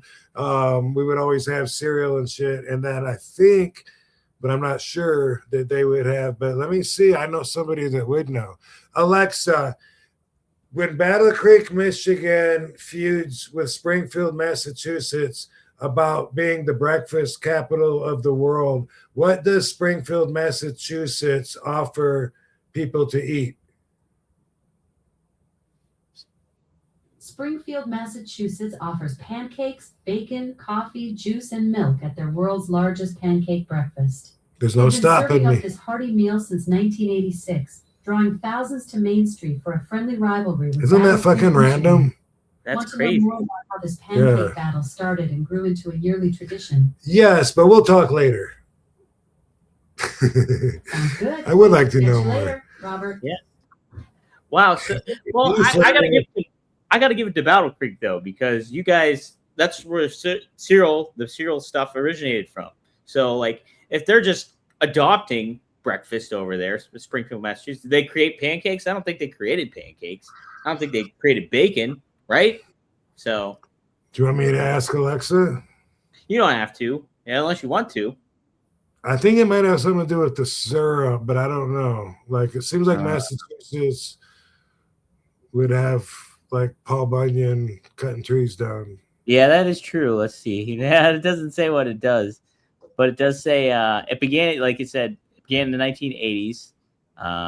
Yes, and it is a playful civic rivalry between Battle Creek and Springfield. How about that? Yeah, crazy. Yeah, I agree. Breakfast foods are the best. That's what Boston Blatt says. I love breakfast.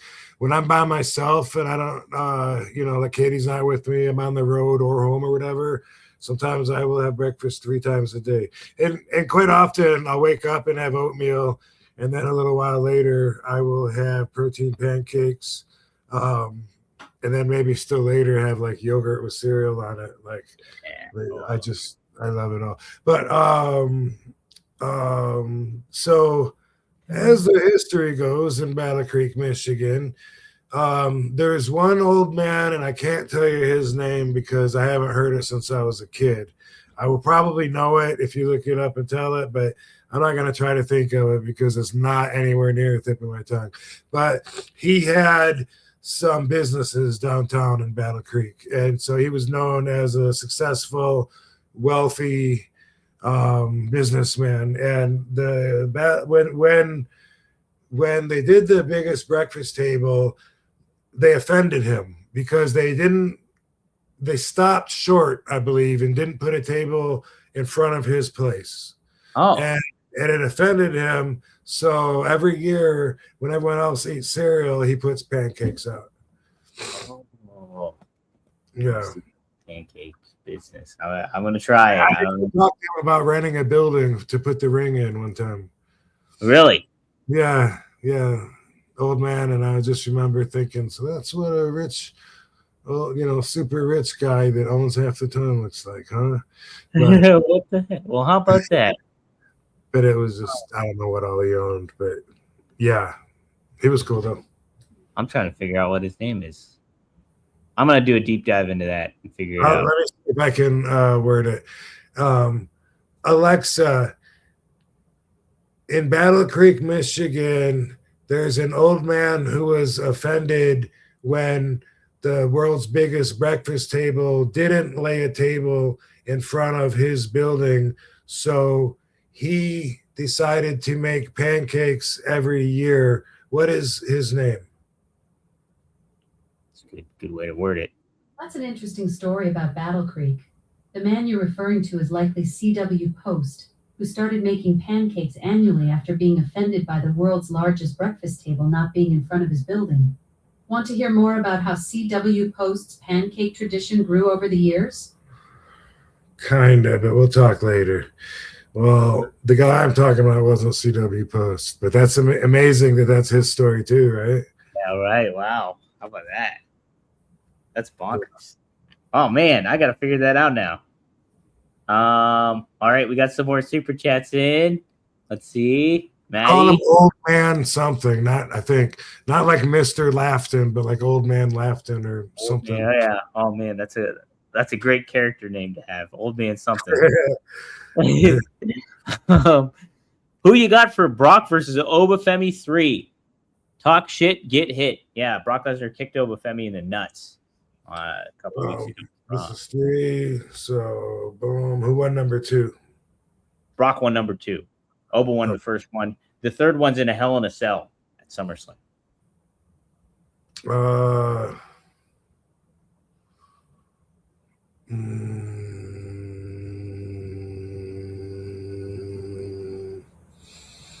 I think Brock, and it's going to piss people off, and they're going to say, Oba should have been pushed to the moon, man. But I think they're going to want to do the babyface chase. My guess. So you think Brock will win? Yeah. Oh, interesting. Ooh, that should be very interesting.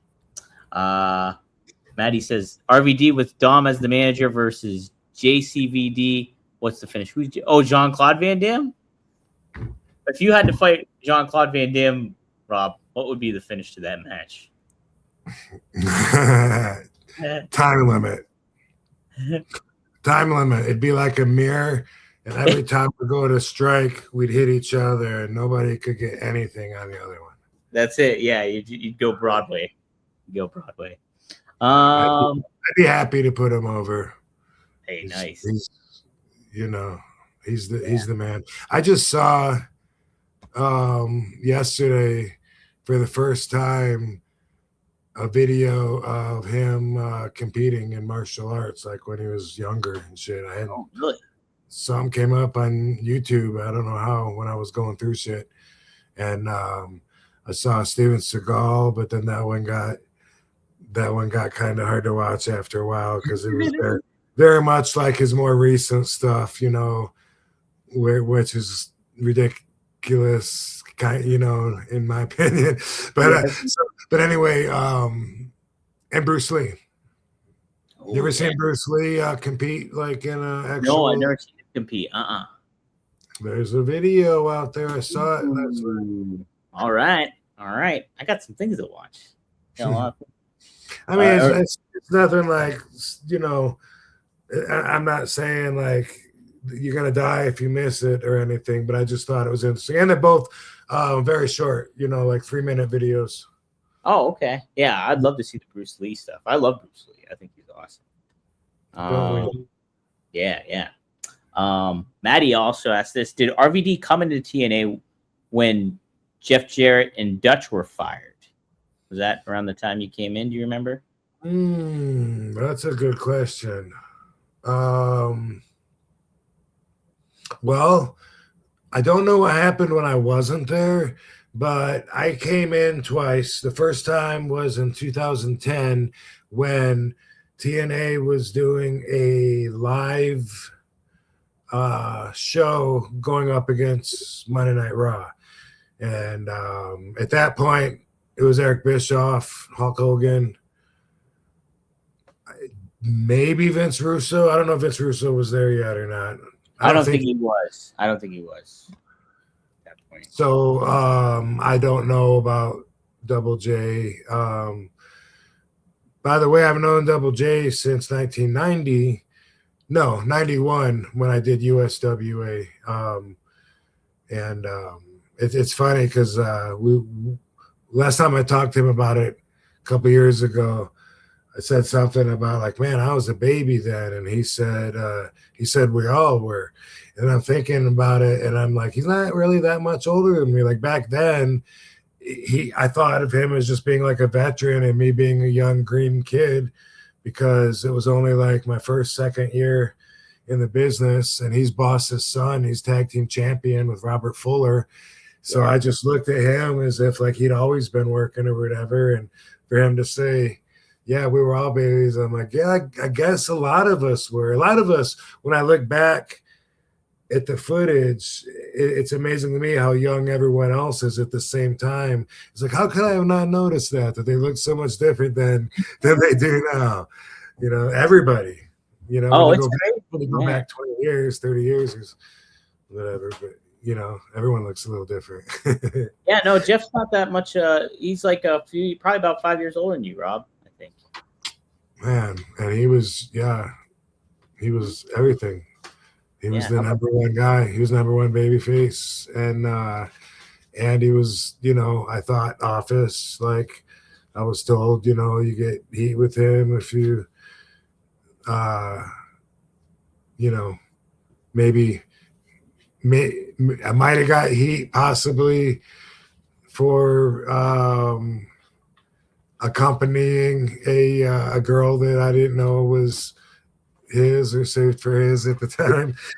That was the land of the rats or groupies back then. It was crazy. Like I remember the first time we pulled up to the Days Inn in Jefferson, Indiana, and just pulling up into the in front of the hotel is a swing set. And there's like groupies sitting there waiting for the wrestlers to get back after the matches, and they'll have beer to bribe you with. You know, hey, you know, Dom, you want a beer? You know, Yeah. to go over and talk to him or whatever and stuff. Yeah, crazy times. Anyway, I didn't watch Dark Side of the Ring, but I will with Jeff Jarrett. But why are we talking about Jeff? Because we were asking if you were there when he got fired from TNA. Yeah, I wouldn't know. So I looked it up. Dutch got fired in 2009 apparently, and that was before you came in. So yeah. So that. And then when I came back, yeah. I came back again like in 2020 or somewhere around there, 2019, I think. Mm-hmm. And then it was Scott D'Amore. So it was Scott D'Amore at that point. Yeah. So, thank you, Maddie. Brian Gerard asked another question. You're in the raffle 2 times now. My kid brother worked at the Indies in Michigan for 15 years. Some of the boys adopted me as their big bro. They always be family. That's very cool too, Brian. Hell yeah. Nice. I wonder who those promoters were. You know, one thing that's crazy about Michigan is that there's a whole Upper Peninsula, and it's like for my life, for some reason, it's like almost like it doesn't even exist. Like we went up there one time because there's a Fort Mackinac Island, and you go up there and you get fudge and you look at, you know, old cannons and shit. We did that once when I was a little kid. But besides that, it like would never come up ever, like in the news or in trips. Never meet anybody that says, "Oh yeah, I live up in the UP." It was just weird. Like I forget that it even existed. So when someone talks about if they wrestled for a lot of indie promoters, then they could have been all over Michigan. You know, I just knew a handful of them probably because that part of my career I was looking to meet everybody, looking to spread my name. Yeah. No, it's fascinating how many sometimes indie promotions there are in certain states.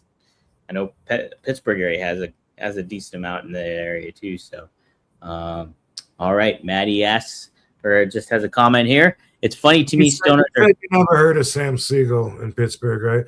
The sadistic Dr. Sam Siegel. No, I don't think I have. The sadistic Dr. Sam. I'll Google him too. A third or fourth show, I think. Virgil was there. Oh, it was like a yeah. third or fourth show, and Virgil was there, and he wasn't on TV yet. And Sabu, a lot of times, would tell the story about he was talking to Virgil, and Virgil was telling him, "I'm going up, man. They called me up, man. I'm gonna." And he was telling them he's gonna get in this new suit made and this and that. And Sabu said that he thought he was full of shit, and then saw him doing the Virgil gimmick on WWE a few weeks later. I was too young and green to even talk to anybody. I was told not to. Yes, don't talk to anybody. Don't talk to anybody unless they talk to you, unless you're just going to introduce yourself. If you introduce yourself, I'm so-and-so, shake their hand, boom. So, you know, I had no idea what he was talking about. He would tell us later at the dinner table or in the car. Yeah. No, Virgil's from the Pittsburgh area somewhere. I can't remember where he's from though. This was so early in my career. It was another kickboxing match. Really? Yeah. I believe a Vietnamese kickboxing match or something. Wow. So we did that the first 2 or 3 shows or something, and this was that early. Wow. How about that? I'll have to the look Great him up. Sultan, wasn't he there? Or was he the guy in Memphis? No, he was there at that show, Sam Siegel. Huh. I'm gonna have to Google him. Chris May just says, thanks for the $5. You're in the raffle for one. Dig the GTA style for the names. Hey, you're welcome. I like it. Thanks for the feedback. Katie keeps saying that people don't trust the AI, and I see it too. Like when people do ads with AI, like people are hating on it and getting sick of it. My damn good CBD people and the RVD 420, they've been using like AI, and I'm like man, I want to promote it more when you get past that, because they're like, oh no, that's just temporarily, why we're doing it right now, and then next week it'll be, like, well, I'll start promoting it more next week, because people are already like hating on it. They don't think it's real. Have you noticed that? Yeah, no, people do. I think AI is overall, like, the visual that it gives off is kind of a turn off at this point. Like, people are used to seeing, you can immediately tell sometimes, like, especially if it's enhanced or AI built. And so I do think it is kind of a turn off for some people. I've kind of tried to mix it up a little bit more, but I do utilize AI to enhance images and stuff like that from time to time. So, but yeah, I think it's been a big turnoff for people as of recent. Yeah, me too. And I'm curious too, have you heard about all the data centers that are getting built and then it's sucking up all the water and stuff like that when it comes to? Okay, it's pretty crazy from what I've been hearing. I haven't dived too much into that though either, so I don't want to pontificate on it if I don't know a whole lot about it, but a little concerning from what I have heard. Yes. Seth, thank you for the $20, man. If you guys don't know, Seth has done the theme song to the One of a Kind with RVD. So the intro to the countdown song you hear, that's him. A little higher on Spotify. Check it out. Hey. Yeah. RVD. Love it. Kalani Jordan and Kendall Gray did sweep your kick counter reversal spot from the Jerry Lynn match in Hardcore Heaven 1999. They did it exactly like an homage, but maybe you should get a percentage of that NXT episode. Yeah. Let me give somebody my PayPal account. That's it, right? No, you know what's funny? Obviously, Kalani Jordan has been open about saying that I was one of the wrestlers that influenced her the most, and I'm flattered. And just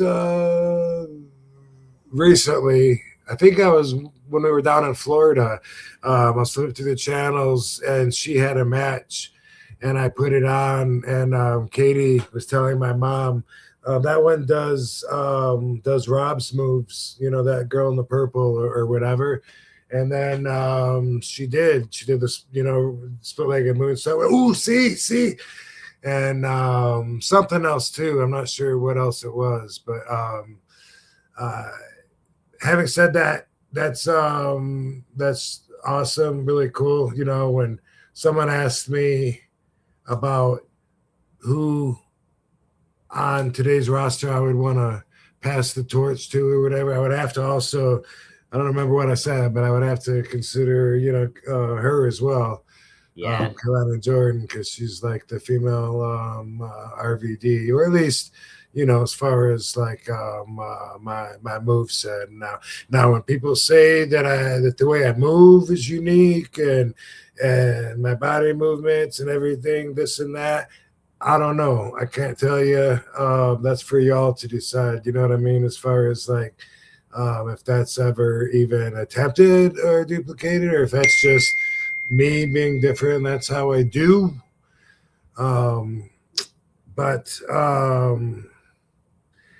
what do you think about that, though, about doing the entire spots as homage? Because I've seen that on Instagram where they split the action and they will show, like, Yeah, you know what I'm saying? Like it could be Yeah. anybody from could be Shawn Michaels and Razor Ramon, and they split it, and then it'll show like Adam Pearce and this guy, whatever, and it'll show the exact same sequence, and they'll keep going with the timing for like 7 or 8 moves sometimes or whatever. And that's like a new thing, huh?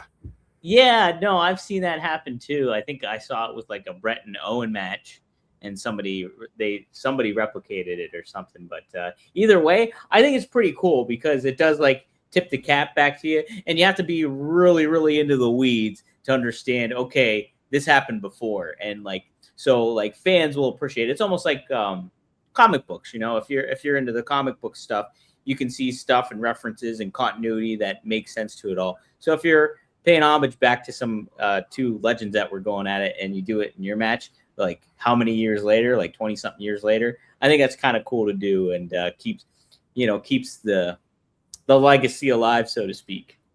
So I think it's kind of neat. I hated it when I first saw it for obvious reasons, you know what I mean? But yeah, now, just with the way that wrestling is different and stuff, it seems like it fits more looking at it from a different view. Yeah. And I can understand too, because it's just like, okay, we're trying to keep it real, so why would this happen the exact same way this happened? Like the first time I saw it on Instagram where it was split screen and they showed the whole thing, I thought, busted. You just exposed the fucking business by being uncreative, not being able to do your own fucking damn shit and think for yourself, and fucking stealing that, thinking no one's gonna know. Well, they know. They fucking busted you. Look at you. But and then when you look at it as a how, I'm just like, So, but it's just two complete different schools of thought. So it really is though, and it's like you could make an argument either way for it, I think, and but yeah, I mean, like when I think about it, one old, outdated way, and then one way that's definitely going forward. One more, one is a little progressive, like, all right, I'm willing to accept that. Another one's like, I don't know, that's my cup of tea. I can see it both ways, though. I can understand both mind of thought for sure. Good addition there, Seth. Thanks for telling us that too, by the way. Frankie, you're in the raffle again for 5. Any funny police encounters in Sabu's RV? Did you? Okay, that's the first question. I'll get to the next one and then next. So, any funny police encounters in Sabu's RV? Remember?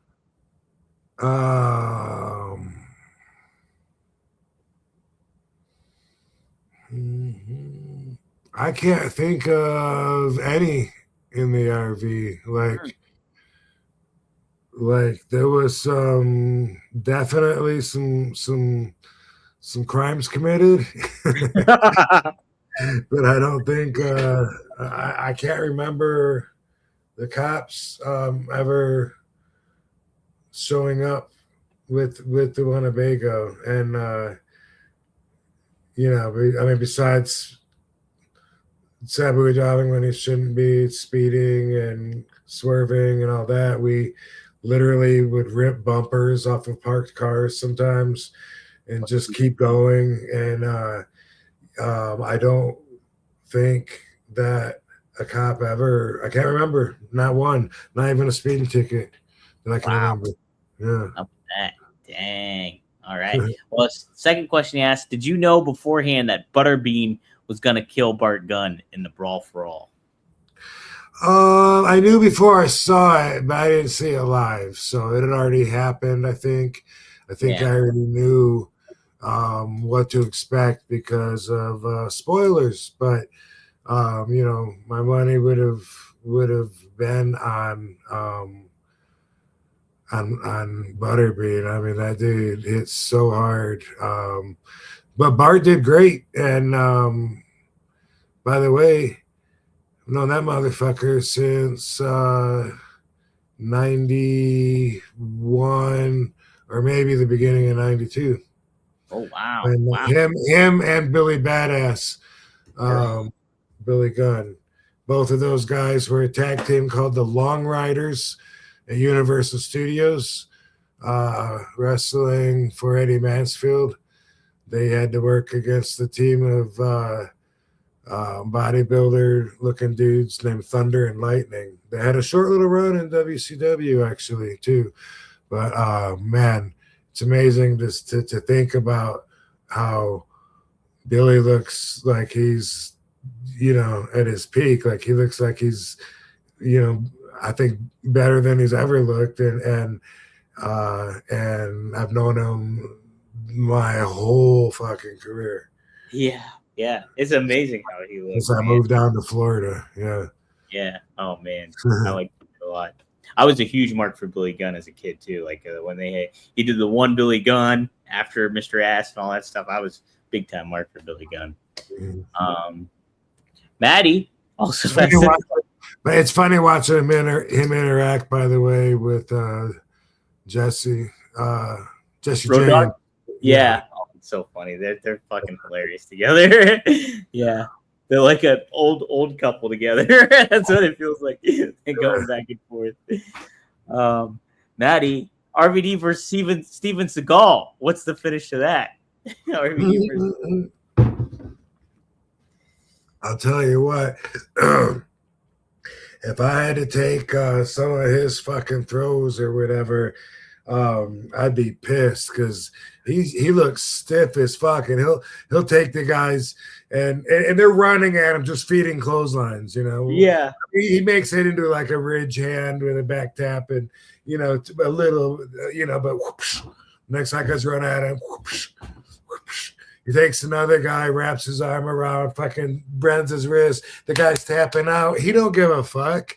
Yeah. He acts like the guy didn't even tap and holds him for another fucking like 12 seconds. And just like, and the guy's like, these Japanese, torturing these Japanese students. And and then finally like, and the guy will fall. But yeah, a lot of that shit he seems to be doing with his mind. He just like, when the people are just like toppling over like dominoes. Yeah.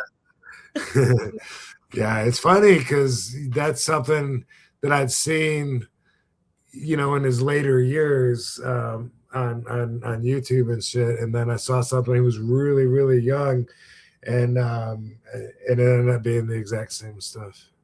Wow. Yeah. But I learned, it said on that video that he at least at the time, that he was the only American to go over to Japan and be an instructor of Aikido. So I never knew that, if that's true. Wow. Yeah, I had no clue. I mean, I knew he had some martial arts background, but I didn't know it was like to that level, People are feeding it, and he's just, and like some of them, like, man, they had to bump so many times over and over and over and over. Yeah. Yeah. I have never seen a Steven Seagal movie in its entirety. Oh, okay. Yeah, I liked his movies. I like that I was caught up into that whole action time period when all the movies were about action. Have you seen the guy that there's videos of this, like the guy that like thinks he can use his mind and I don't know, maybe kinetic energy, I guess, and to stop someone that's running at them, like without actually touching them or whatever. And like he has these two students try it. He has this girl, like the guy's like running at her, and like she tries it or whatever, and he fucking nails her and breaks her fucking nose, and they fall over. You never saw that? No, I've never seen that. I just think I can't believe these instructors are taking these people's money. Yeah, what the fuck? And why are the people giving them money? Like, because they want to believe. Yeah. Tom V, thanks for the Canadian, almost $3, eh? He says, split with the wife. She's toxic and gaslit. Got gaslit by her. Any feel good? Any advice? Yeah.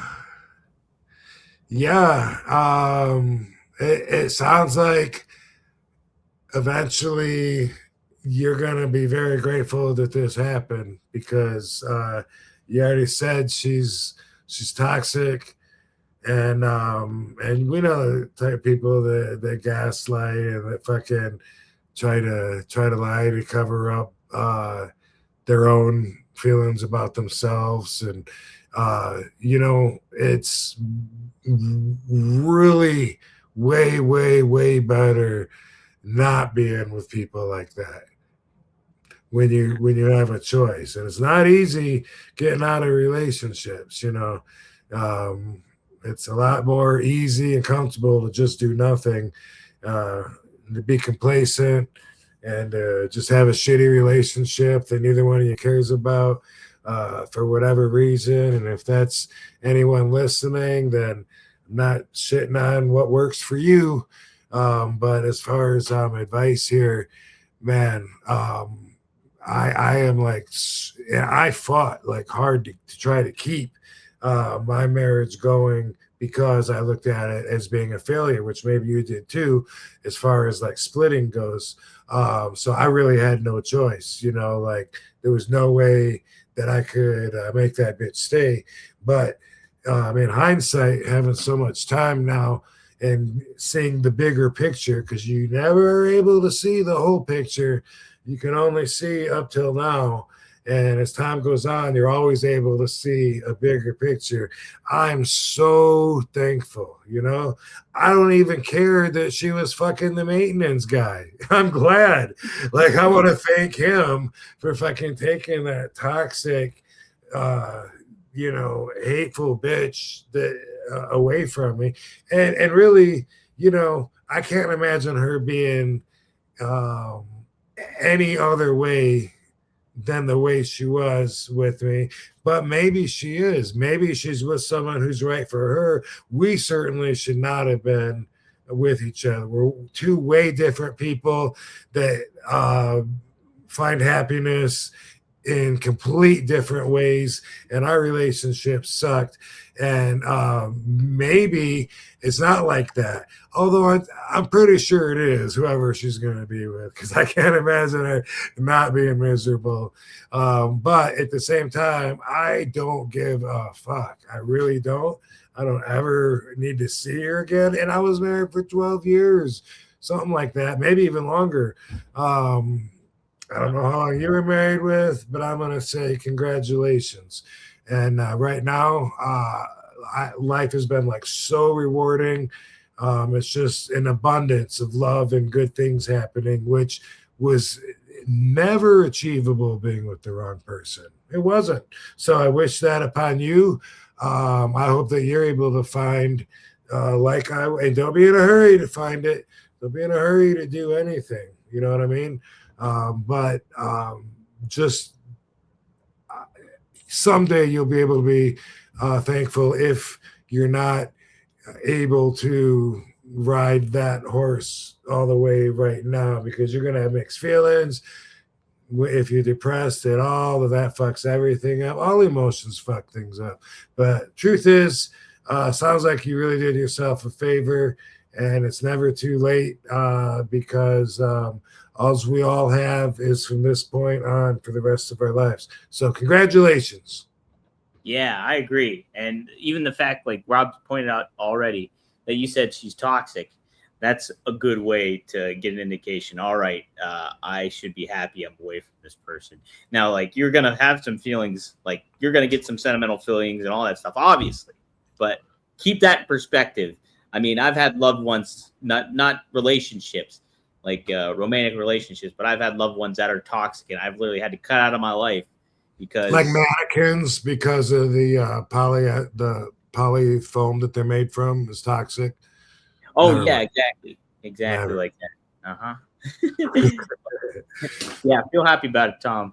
Absolutely, and power through. You'll get through it, and you'll find the right person for you at some point, no doubt about it. Richie, thanks for the $5 here. Yo, RVD, love you, bro. Gotta ask, what was your all-time favorite match you've been in?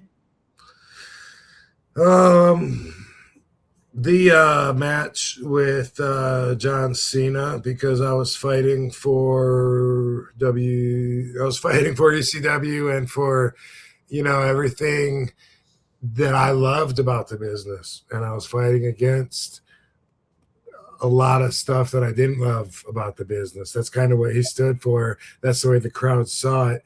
So it was the vindictive one night out of my career moment that was my crowning moment, but also my favorite. Yeah, that's always a good choice too.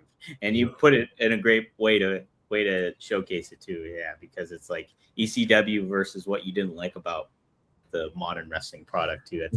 Same with the fans. They all those fans agreed.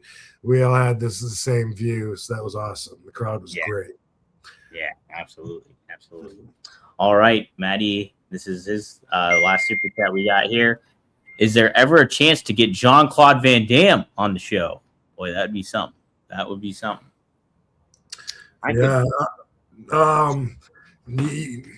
Not that I know of. No, I could try, but I don't know if times line up, all that kind of stuff. It might be pretty difficult, but could try to throw out the threads. I can do some digging and try to find his contacts.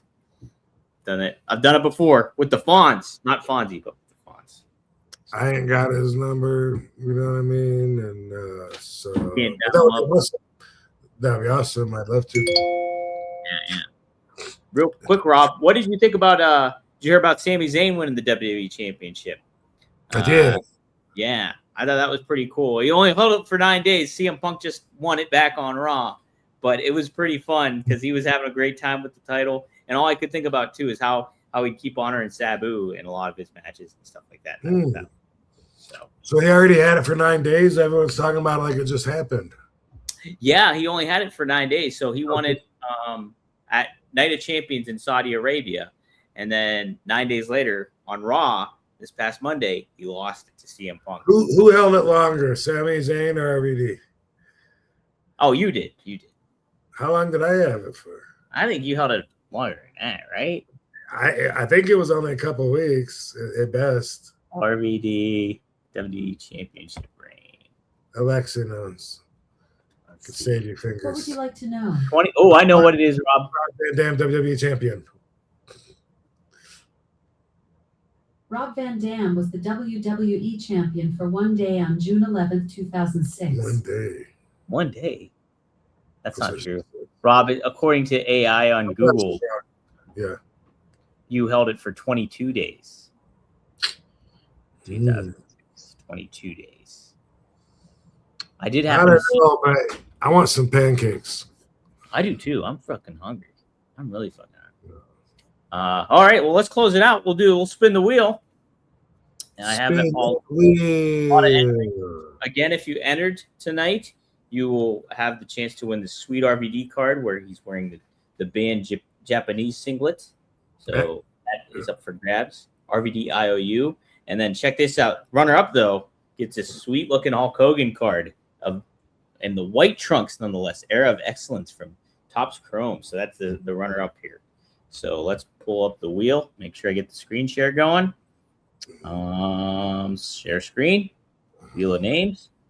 Boom. There it is. Let's see if we can see it there. That is not it. That's the guy from Bloodsport that Sabu is based off of. There it is. There we go. All right. I'm going to spin the wheel. This will be for the grand prize here, the RVD card. So let me make sure to shuffle the names a couple times. Boom, boom. And let's spin it. Boom. It spins, baby. Oh, I got to get that sound bite. That's right. Yeah. And dude, look, it spins. Dude, look. Oh, Frankie, look at you. 3-time winner. Whoa. Frankie, boy, I just mailed out your cards earlier today, so you're going to get another batch coming. So congrats to you, Frankie. How about that? All right. We'll remove all your instances. Let's see who gets this Hulk Hogan card. Who will it be? It's the Hulkster brother. Oh my gosh. It's Maddie. Shit. Maddie. You're a winner, Maddie. Well, he wasn't lying because Maddie said don't send my cards yet because I plan to win more. And so I didn't send them yet. So you got another one coming, Maddie. Good for you. Save on postage. Save on postage. All right. Well, this is Frankie fun. Trezo said, Dom, get Boss Rootin' on here. Just FYI, if you don't know, I did a TV show with Boss Rootin'. I think I might have talked about that on here. I don't know, but I love Boss. I love watching the videos that he does now, and he looks great. But it was a TV show on TNN before TNN stood for whatever the fuck it changed to, and it was still the Nashville Network when ECW first got on TNN. This was part of the fucking somehow. I don't know if anybody else did anything, but anyway, there was a show called 18 Wheels of Justice, and I was on that, and I was in a gang, and Boss Rootin' was the gang leader. Yeah. Wow, that. Dang. Cool dude. Yeah. In case you don't know. But I don't have his phone number. Boom. What was that? What else was I gonna say?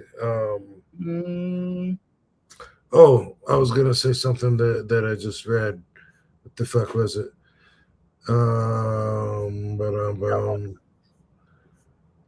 I guess you know what? Before I open my mouth, I should learn to have something ready to come out of it. I saw something on here that inspired a response. Anyway, dude, yeah. What else are we? We did it was a fun show. It was a real fun show. We covered a heck of a lot of ground on this one. Yeah. That we learned some new stuff about Sabu. Did a little history lesson. Learned about some new mob stories going down. So this was chock full of good stuff. So we'll have to do it again next week. Rob, anything else you want to say before we close on out? Nope. Anything else can wait till next week. Next week, you're good to do it on Thursday? Good to do it on Thursday. Yes. All right. Talking to someone about being on. In fact, he's already committed. Former TNA. Oh no, current TNA. Is he the champ? I don't know if he's a champ right now. I don't think he is. Okay. He's a very notable name in Total Nonstop Action, in the history of Total Nonstop Action, nonetheless. So stay tuned for that. That's a little teaser for you. But in the meantime, take out the trash because it's trash night. Thanks for the reminder. Yeah.